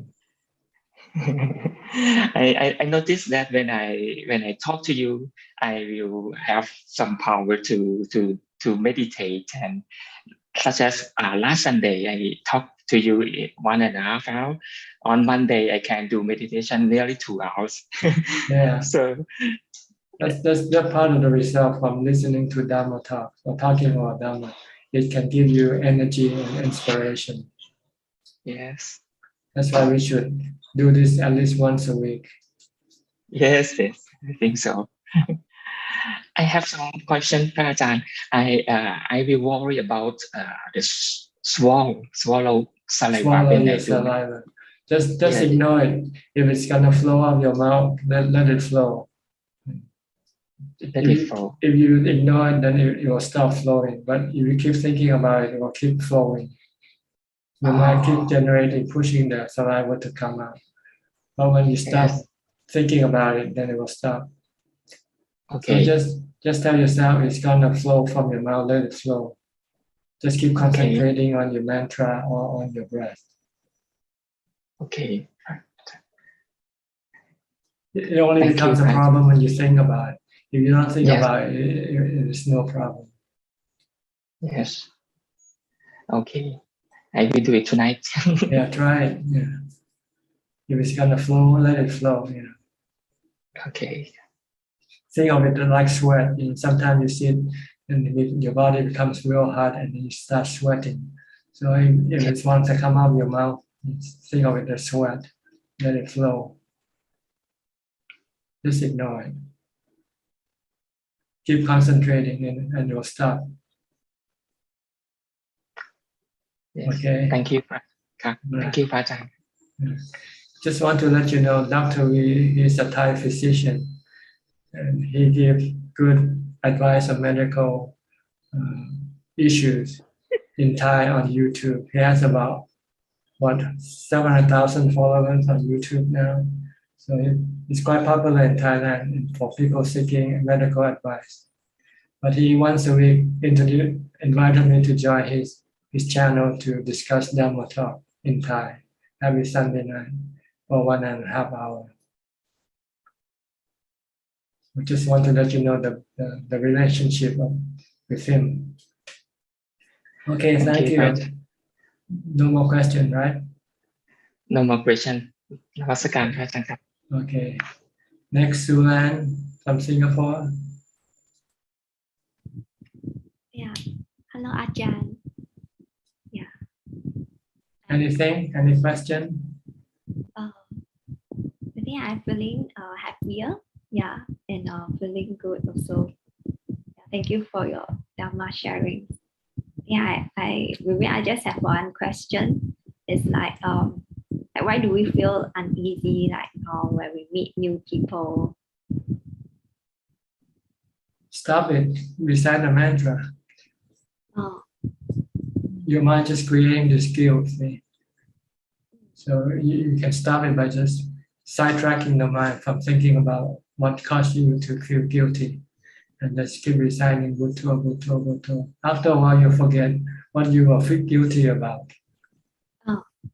Then the guilt will disappear. Or you can chant. If you don't like mantra, you can chant. Yeah. Okay. I started meditating and chanting too. Yeah, chanting and reciting the mantra is a way of meditation. It's part of the meditation.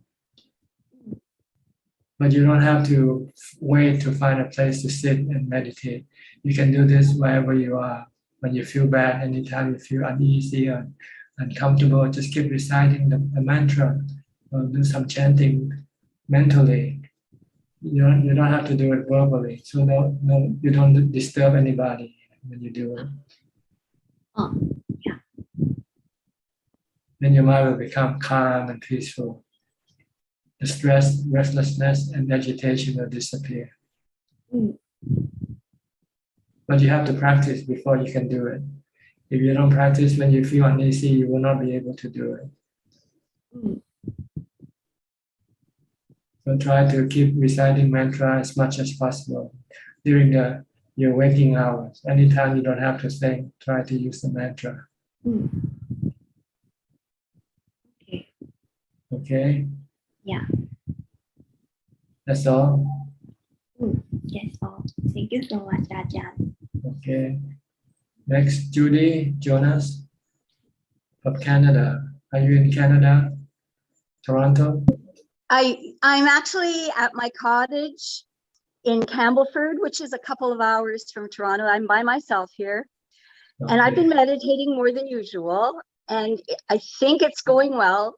And I just want to see if I'm doing the right thing, because when I'm meditating now, I think I get to a place where I feel really good. You know, my arms and legs are up. I don't feel them. And I think it's okay, and I'm feeling good. And then I'm going, oh, I don't want to get out of my car now. Like you told me that last time. Like, don't get out of your car. And then I just wonder, I start breathing because I'm supposed to focus on my breath. And then it sort of all goes away. And then I have to start over. And then it comes back. And then, oh, in a few minutes, I feel really good again. And I'm going, oh, I'm not supposed to stay here. Like, just breathe, you know, and is that right?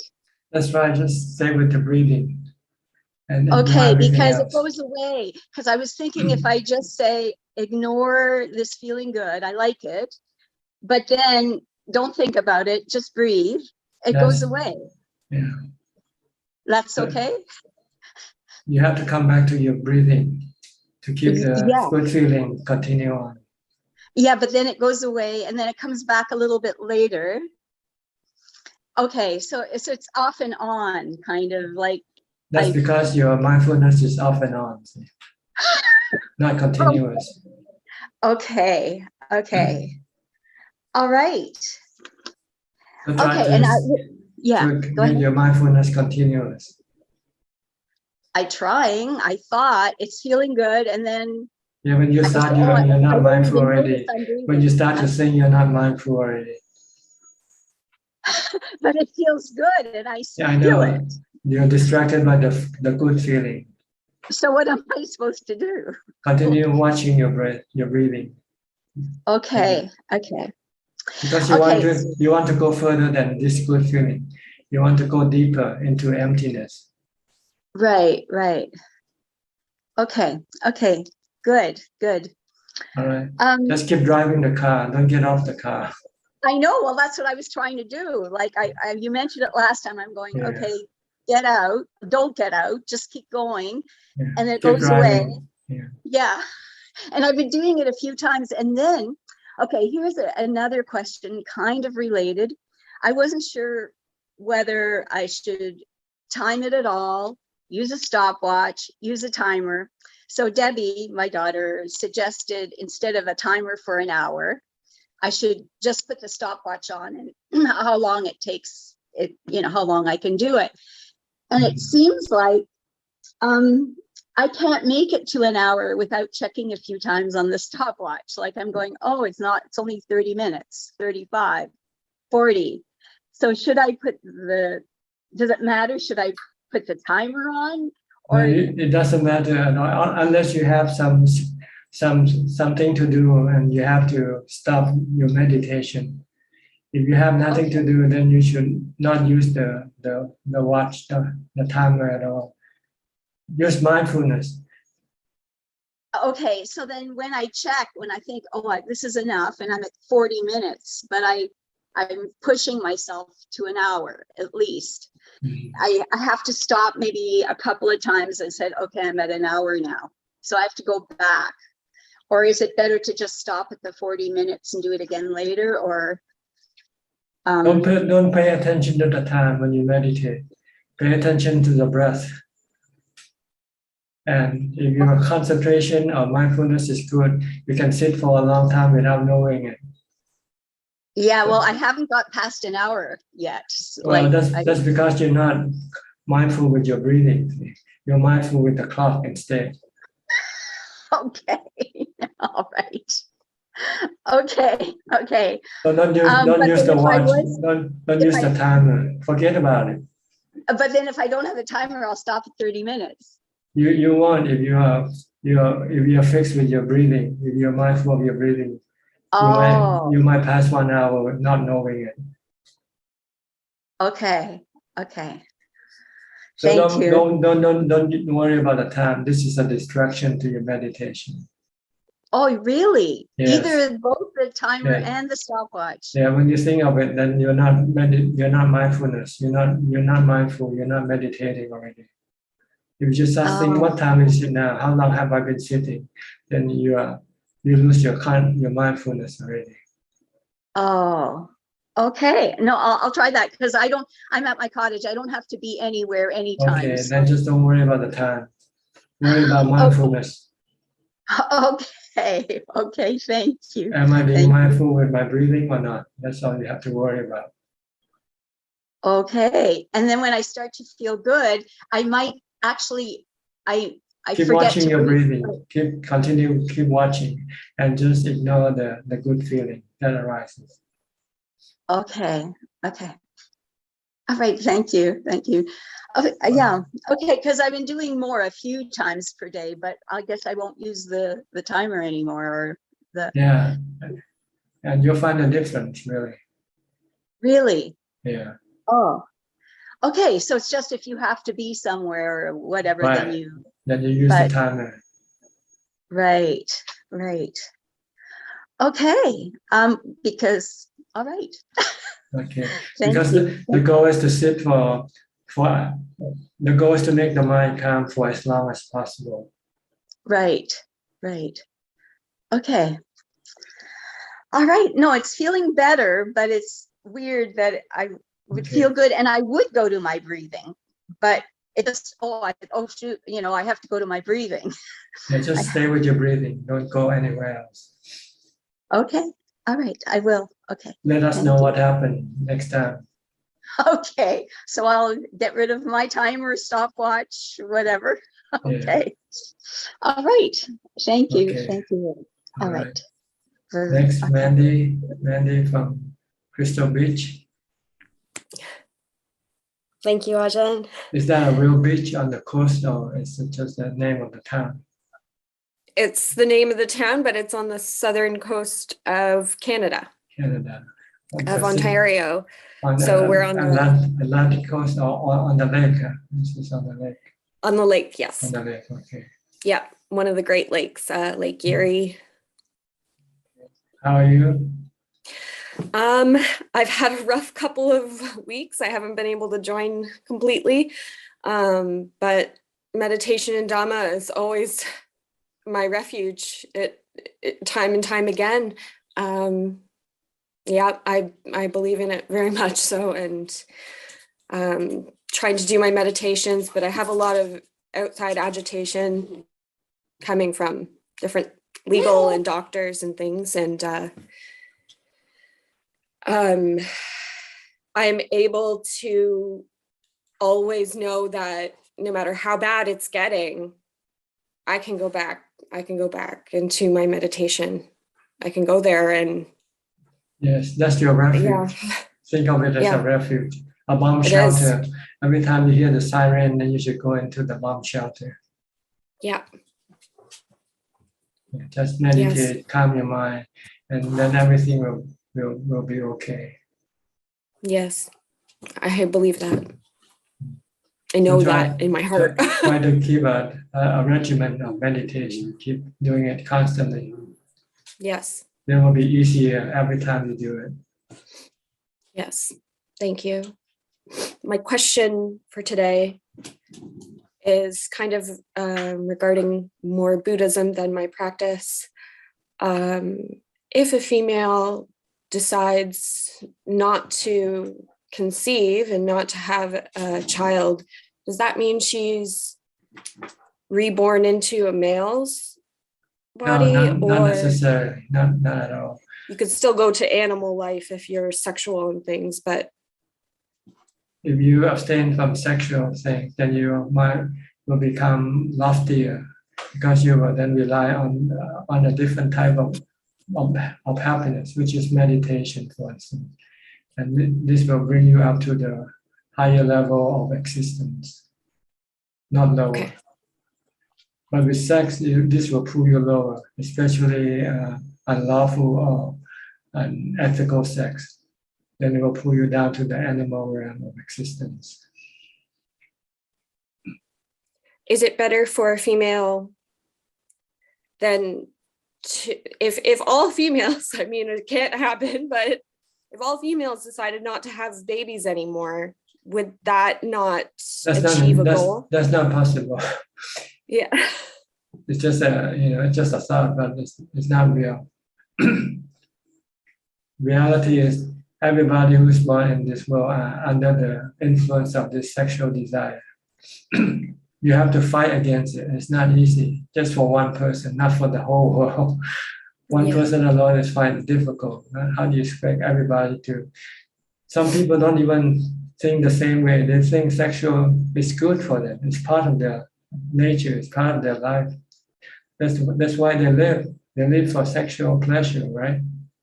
So to think that everybody will decide not to have sex, that's impossible. But naturally, isn't our bodies are becoming infertile anyways? But there will be new bodies replacing our body. We have newer generation born. You have people born every day. Yeah. Okay. Thank you. So don't worry about this big picture. Worry about yourself alone. If you can get rid of, stop your sexual desire, you will be feeling much better because you won't be under pressure. Sexual desire is a pressure on yourself. Yeah. Okay. Yes, thank you. Thank you. Next, Jessica, I think she came by the number this time, 840806. Hello, Tanachan. I don't know what happened to my name today, but I don't mind if you call me that as well. It's just a name. You're just a robot, right? Your body is just a robot, an android. Exactly, Tanachan. So I don't know what happened. I tried signing in many times before. I think there was something wrong with it. So today I'm just a number. Tomorrow I don't know what I am, but for today, yes, a robot. Yeah. So I signed up already for the course for the 4th till the 6th to go practice.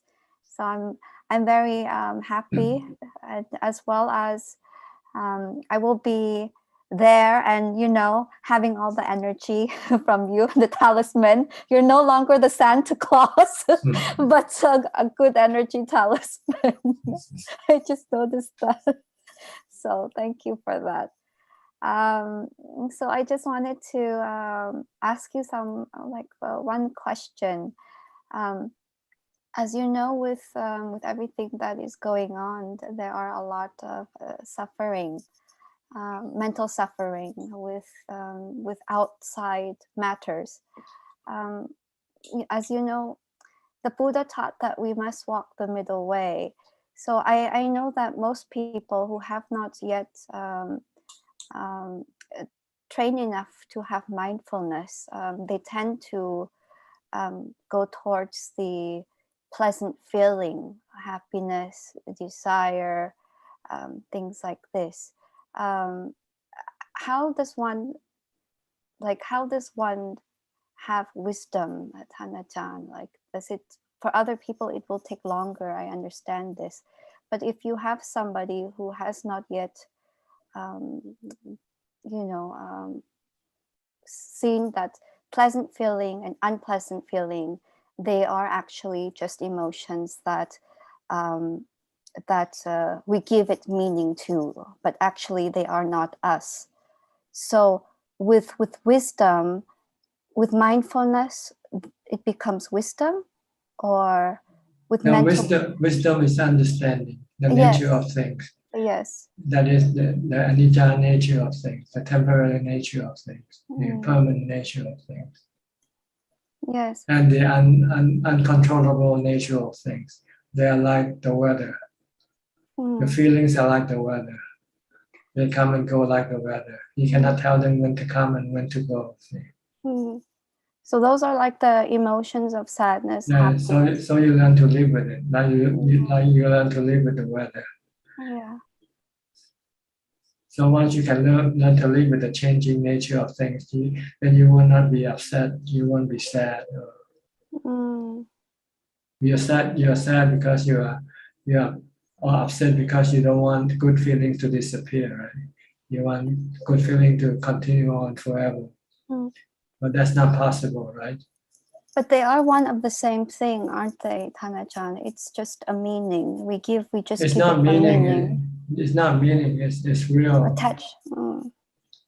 Good feeling and bad feeling is real. It's not one and the same thing. They are the opposite. It's like fire and snow. One is cold and one is hot. It only affects if you give it attachment to it, though. Once you don't have attachment, it doesn't mean anything. That's also like correct? Well, you can say that, but it's still cold and still hot, whether you attach to it or not. Okay. But you learn to live with it. You just don't want to take just one or not the other, because they come together at a different time. It's just light and day. It's just like night and Right. day. That's right. Part of nature. Yeah, part of nature. Okay, Tanachan. The problem is we don't want to accept the bad feelings. We only want the good feelings. We're addicted to it. I know. The taste of it. When the bad feeling comes, you want to run away from it or get rid of it. And when you Yes. cannot get rid, you become frustrated, depressed, and stressful. But if you learn to accept it by using meditation, mindfulness, by remaining calm and let things come and go by itself, then you won't be affected by the coming and going of these bad, good and bad feelings. They come and go on their own time. I also understood that. It's like you cannot the weather. say, yeah, like the weather. You cannot say, oh, today I want happiness. Tomorrow I don't want suffering. And they come and go like the weather. Yeah. Yeah. So you have to teach your mind to learn to accept them both equally. If you like happiness, you also have to like sadness, bad feeling. If you like good feeling, you also have to like bad feeling. Because they are the two sides of the same coin. Yes, exactly. But most people prefer heads. But you cannot get a head all the time, right? Of course, unless you're Tanajan. That's a different kind of happiness. There's the happiness from calm. Yes. But the Buddha and his noble disciples still experience the good and bad feelings, just like you ordinary people do. Yeah. But they are not affected by them themselves. They have equanimity. They have calm. So to develop that, you need to meditate. Meditate, mindfulness, and wisdom. Wisdom. Not just one sitting, of course, but Oh no, doing your lifetime. daily, your activities. Some Ajahn practice for 20 years before they become enlightened. Okay. So don't expect sudden enlightenment like in Zen Buddhism or something like that. But you can sit for 1 hour and then you suddenly become enlightened. It's I think it's a lifelong thing, Tanajan. It's not just, Or maybe many lives, maybe not just this one life. I just hope that, whichever life you're born into, let it be like a human life. If it's a dog life, you cannot sit and meditate. So hope and pray that next life you have 2 arms and 2 legs, so you can. If you can meditate and give the precept, you won't be born as a dog. That's for sure. Exactly. But Tanajan, even as a human, we act like animals. So sometimes there's no difference. That's because we still have traces of animal left inside the mind. Exactly. And we're not trying to stop it when it comes up. Yeah, I agree. So Tanajan, thank you. So you're coming on the 4th. It's a couple of more days from now. I'm 3 more days. I'm actually pretty ready. Coming alone, or you have somebody else? I have one of my friends coming with me, and she's very excited for it as well. She's never met you, but she has been also watching the YouTube channel and the Facebook. This is the individual course. No teacher. No. You just attend the morning and evening chanting and meditation. Do it on your own. On I'm your guessing. own. Yeah, Yes, okay. that's okay. Just being near you give us very good energy. So I will share this merits to everybody that's here. Okay, see you then. Yes, see you, Tata. Okay. Next, Lillian from Bangkok. Lillian. Good evening, Tajan. No questions today, just getting more motivation from this Dhammatalk. Okay, good to see you again. Yep. Akash Ketan in Thailand. Namaskar, Ajahn. Where are you in Thailand? Bangkok? Ajahn, I'm near Bangkok. It's a province called Nakhon Pathom. Nakhon Pathom. That's where the big pagoda is. That's the largest pagoda in Thailand. Yes, Ajahn, and I'm in near Mahidol University, town called Salaya. Salaya. Yes. So I want to ask you about my posture. I feel like it's very hard for me to keep my back straight, especially when I'm sitting, and I almost have to like keep fighting with myself to stay straight. Do you have any advice for me? Yes, the posture of the body is not important. What's important is mindfulness when you meditate. So when you start, you try to sit upright. But once you start do the meditation, then you just forget about the body.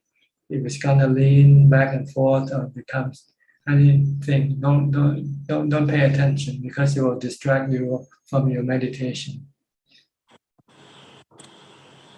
So no Ajahn, problem. Even if you sit and then you crouch, eventually, just forget about it. If you're mindful, then you won't. If you're not mindful, then you might. is it easier to be mindful when the back is straight, and is it more easy to fall asleep or something like that when we start to slouch? Not really. Mindfulness depends on how much you develop, not on the position of the body. So you have to develop a lot more mindfulness before you start meditating. If you start to develop mindfulness while you meditate, then you have little mindfulness to start with. But if you do mindfulness long, a few hours, from the time you get up to the time you meditate, then you have lots of mindfulness. So when you meditate, then you can become calm easily and quickly. So don't worry about the posture of the body when you meditate. Just sit it. When you first started, you just make sure that you can sit with a straight back and then not tense or not be too relaxed. And then once you have set up your body, then forget it. Start watching your breathing. And if you feel you're leaning to the left or right, don't move it. Some people say, oh, my body is moving to the right, I should move it back to the left. And there's too much to the left, I'll come. Then you end up not meditating, but you try just to adjust your body posture.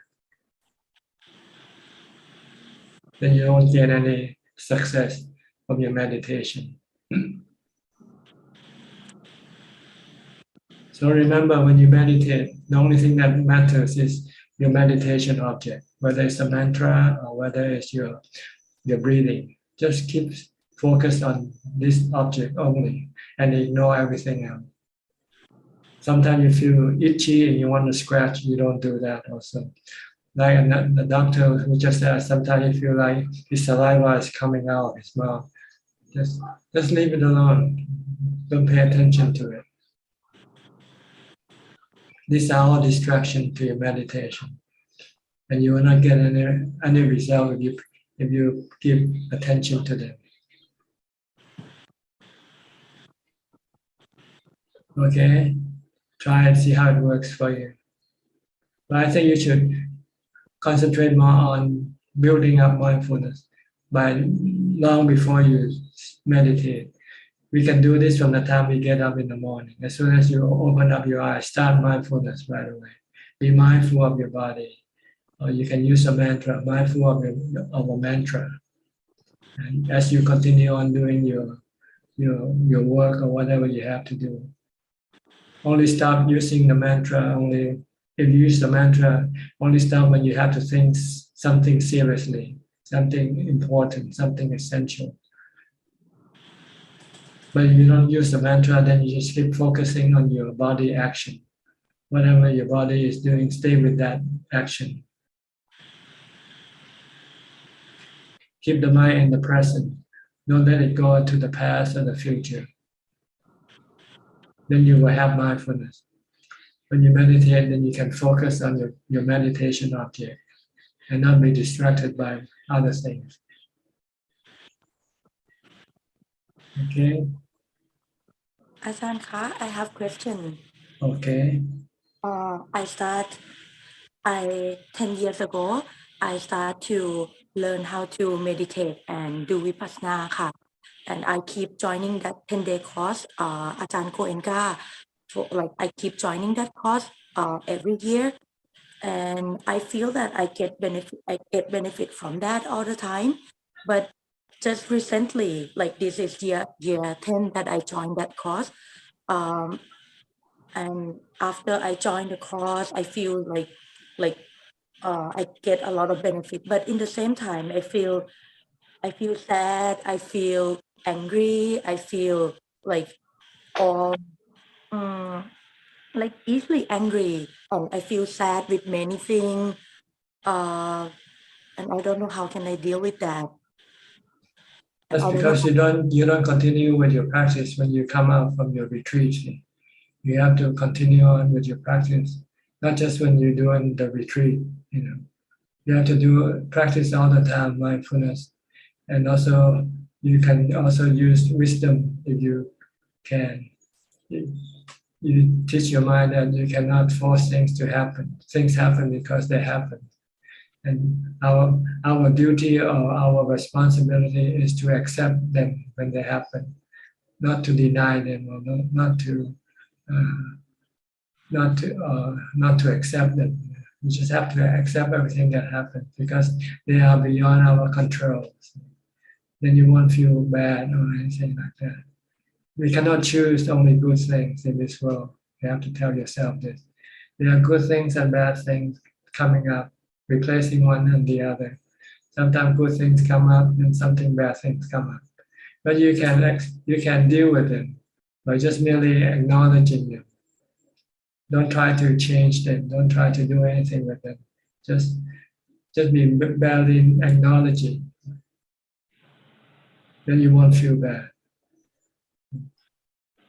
That's the purpose of going to a retreat, to train your mind to become receptive to the truth, not reacting to the truth, not reacting to things that happen.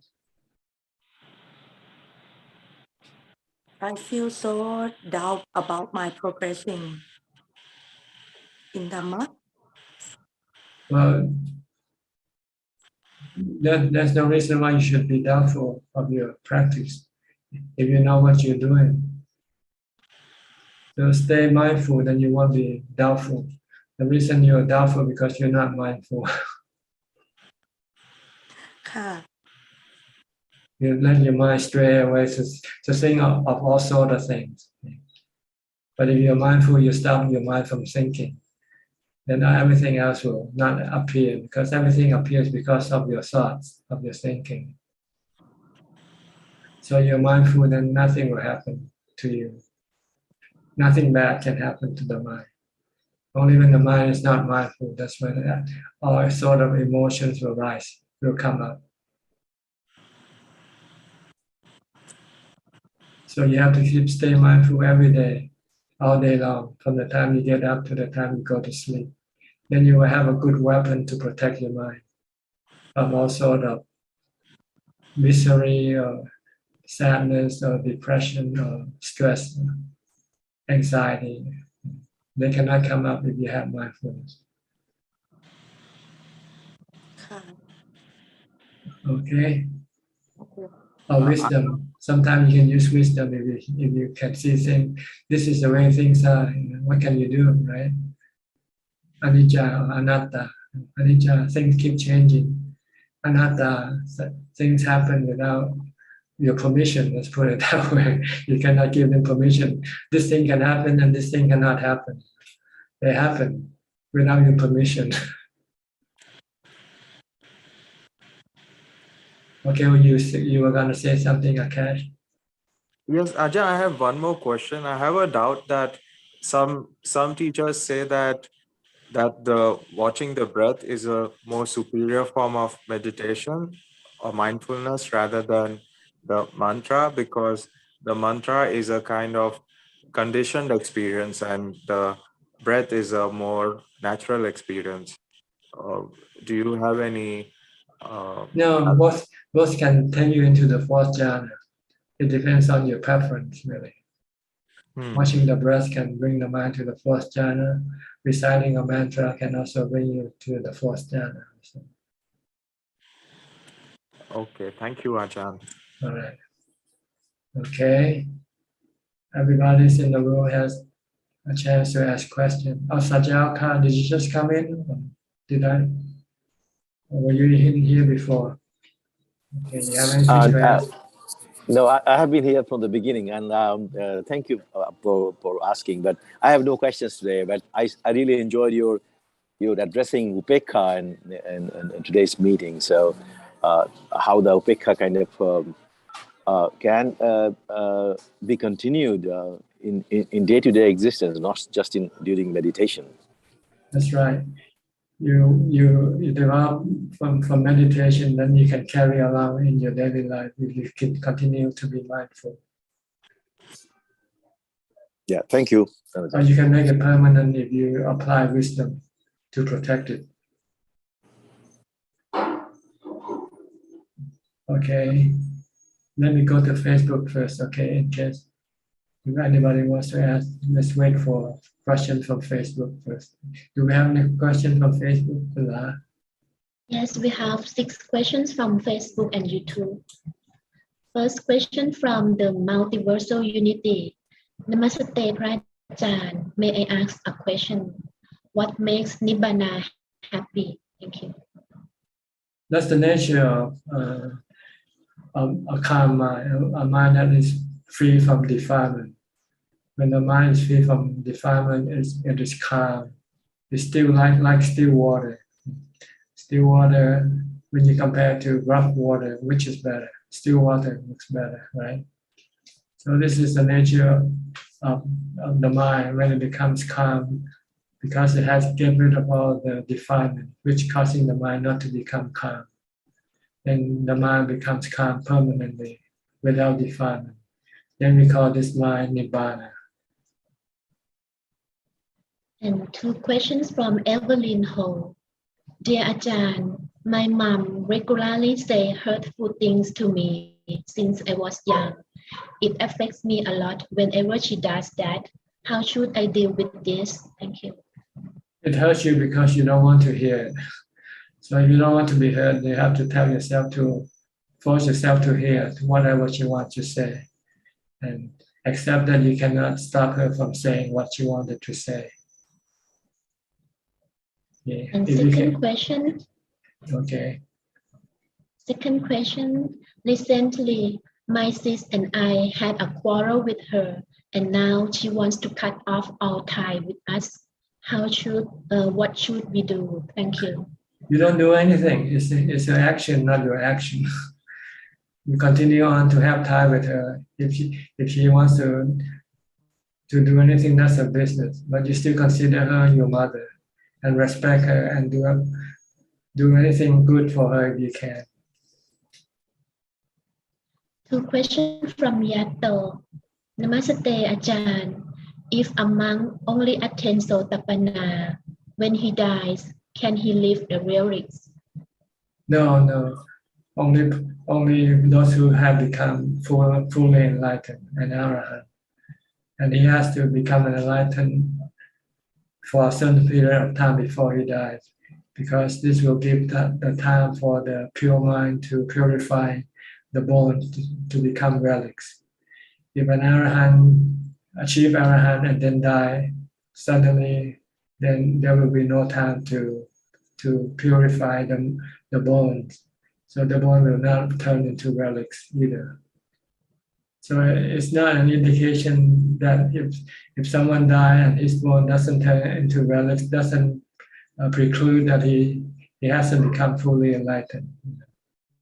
But if his bone turn into relics, then it just confirms that he is a fully enlightened person. Any more questions? Is that all? And second question, more question, Ajahn. Second question, when we practice Atasila or 8 precepts on Ubosatha Day, we drink chocolate or coffee that contain milk like Starbucks after 12 noon. Is this okay?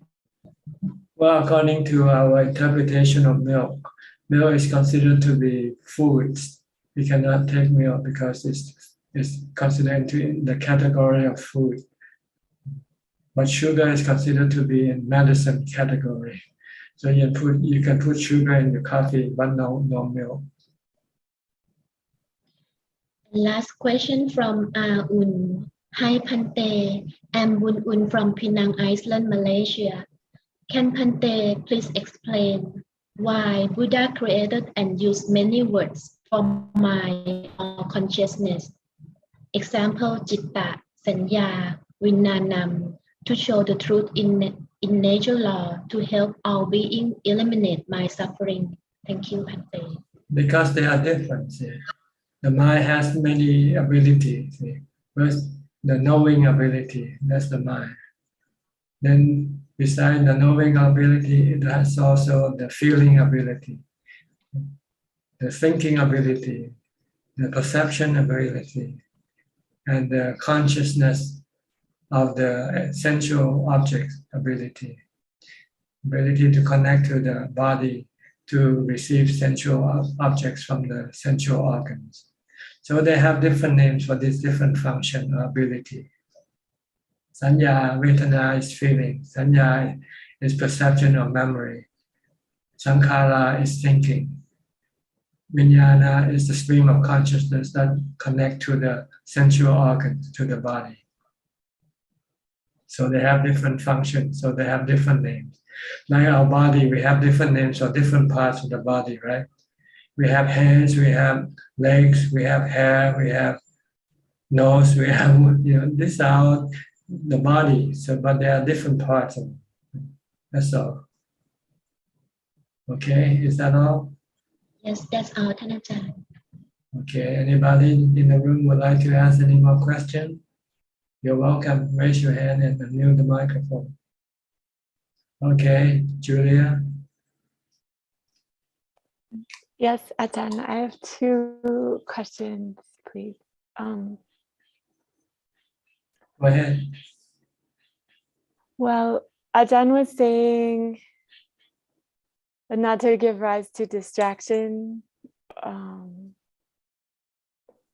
But sometimes a Dhammatalk can also be a distraction, no? Well, when you do Dhammatalk, you don't meditate. See? It's a different function, different thing. When you listen Dhammatalk, you concentrate to just listening to the Dhammatalk, not meditating at the same time. You don't want to compare meditation with listening to Dhammatalk. It's two different things. Okay. But it's considered to be a way of meditating also, but not to the full result of jhana. It's a way of helping your mind stay fixed with something. Instead of a meditation object, you use the Dhammatalk as your meditation object. Okay. So is it true that like Sariput gained enlightenment that way and Moggallon? Yes, when they listen, they try to understand, make themselves understand. Once they understand, then they become enlightened. Okay, can you use it Dhammatalk too much as entertainment? Like chocolate. Yes, but it's not harmful like chocolate. Okay. It has no side effect. With chocolate, Okay. you can become addicted. And when you Okay. don't have it, then you can have bad feelings arising. Okay. But with Dhammatalk, if you don't have a chance to listen to Dhammatalk, it will not cost you any bad feeling. Ah, okay. And then the second question, so sometimes my friends ask me questions, like somebody called me on the telephone last night. Somebody who moved away from Colorado to another state, and she asked a question, and my thought was like, oh, the perfect thing to do is to give a quotation from the Buddha. But then I thought, well, no, because I'm not a monk and it's not my job to quote the Buddha to my friend. That's what monks do. But then it would have been the perfect answer to give. Like monks only can teach in my No, small... anybody can use the Buddha's teaching to pass it on to other people. It's sharing Dhamma. That's what you're doing. That's all. Yeah, but like in retreat, you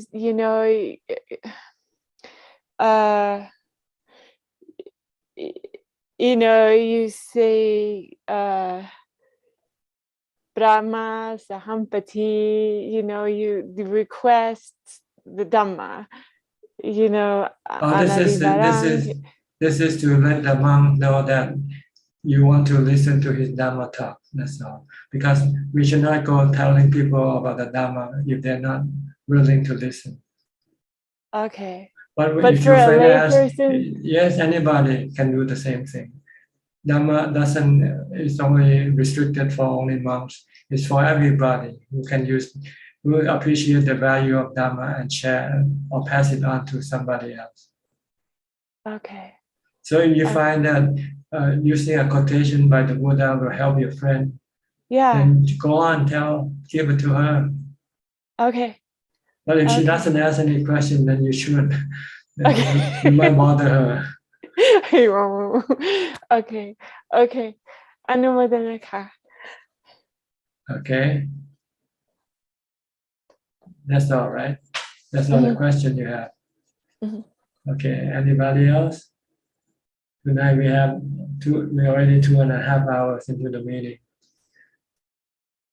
Maybe it's time for us to end this meeting. Okay.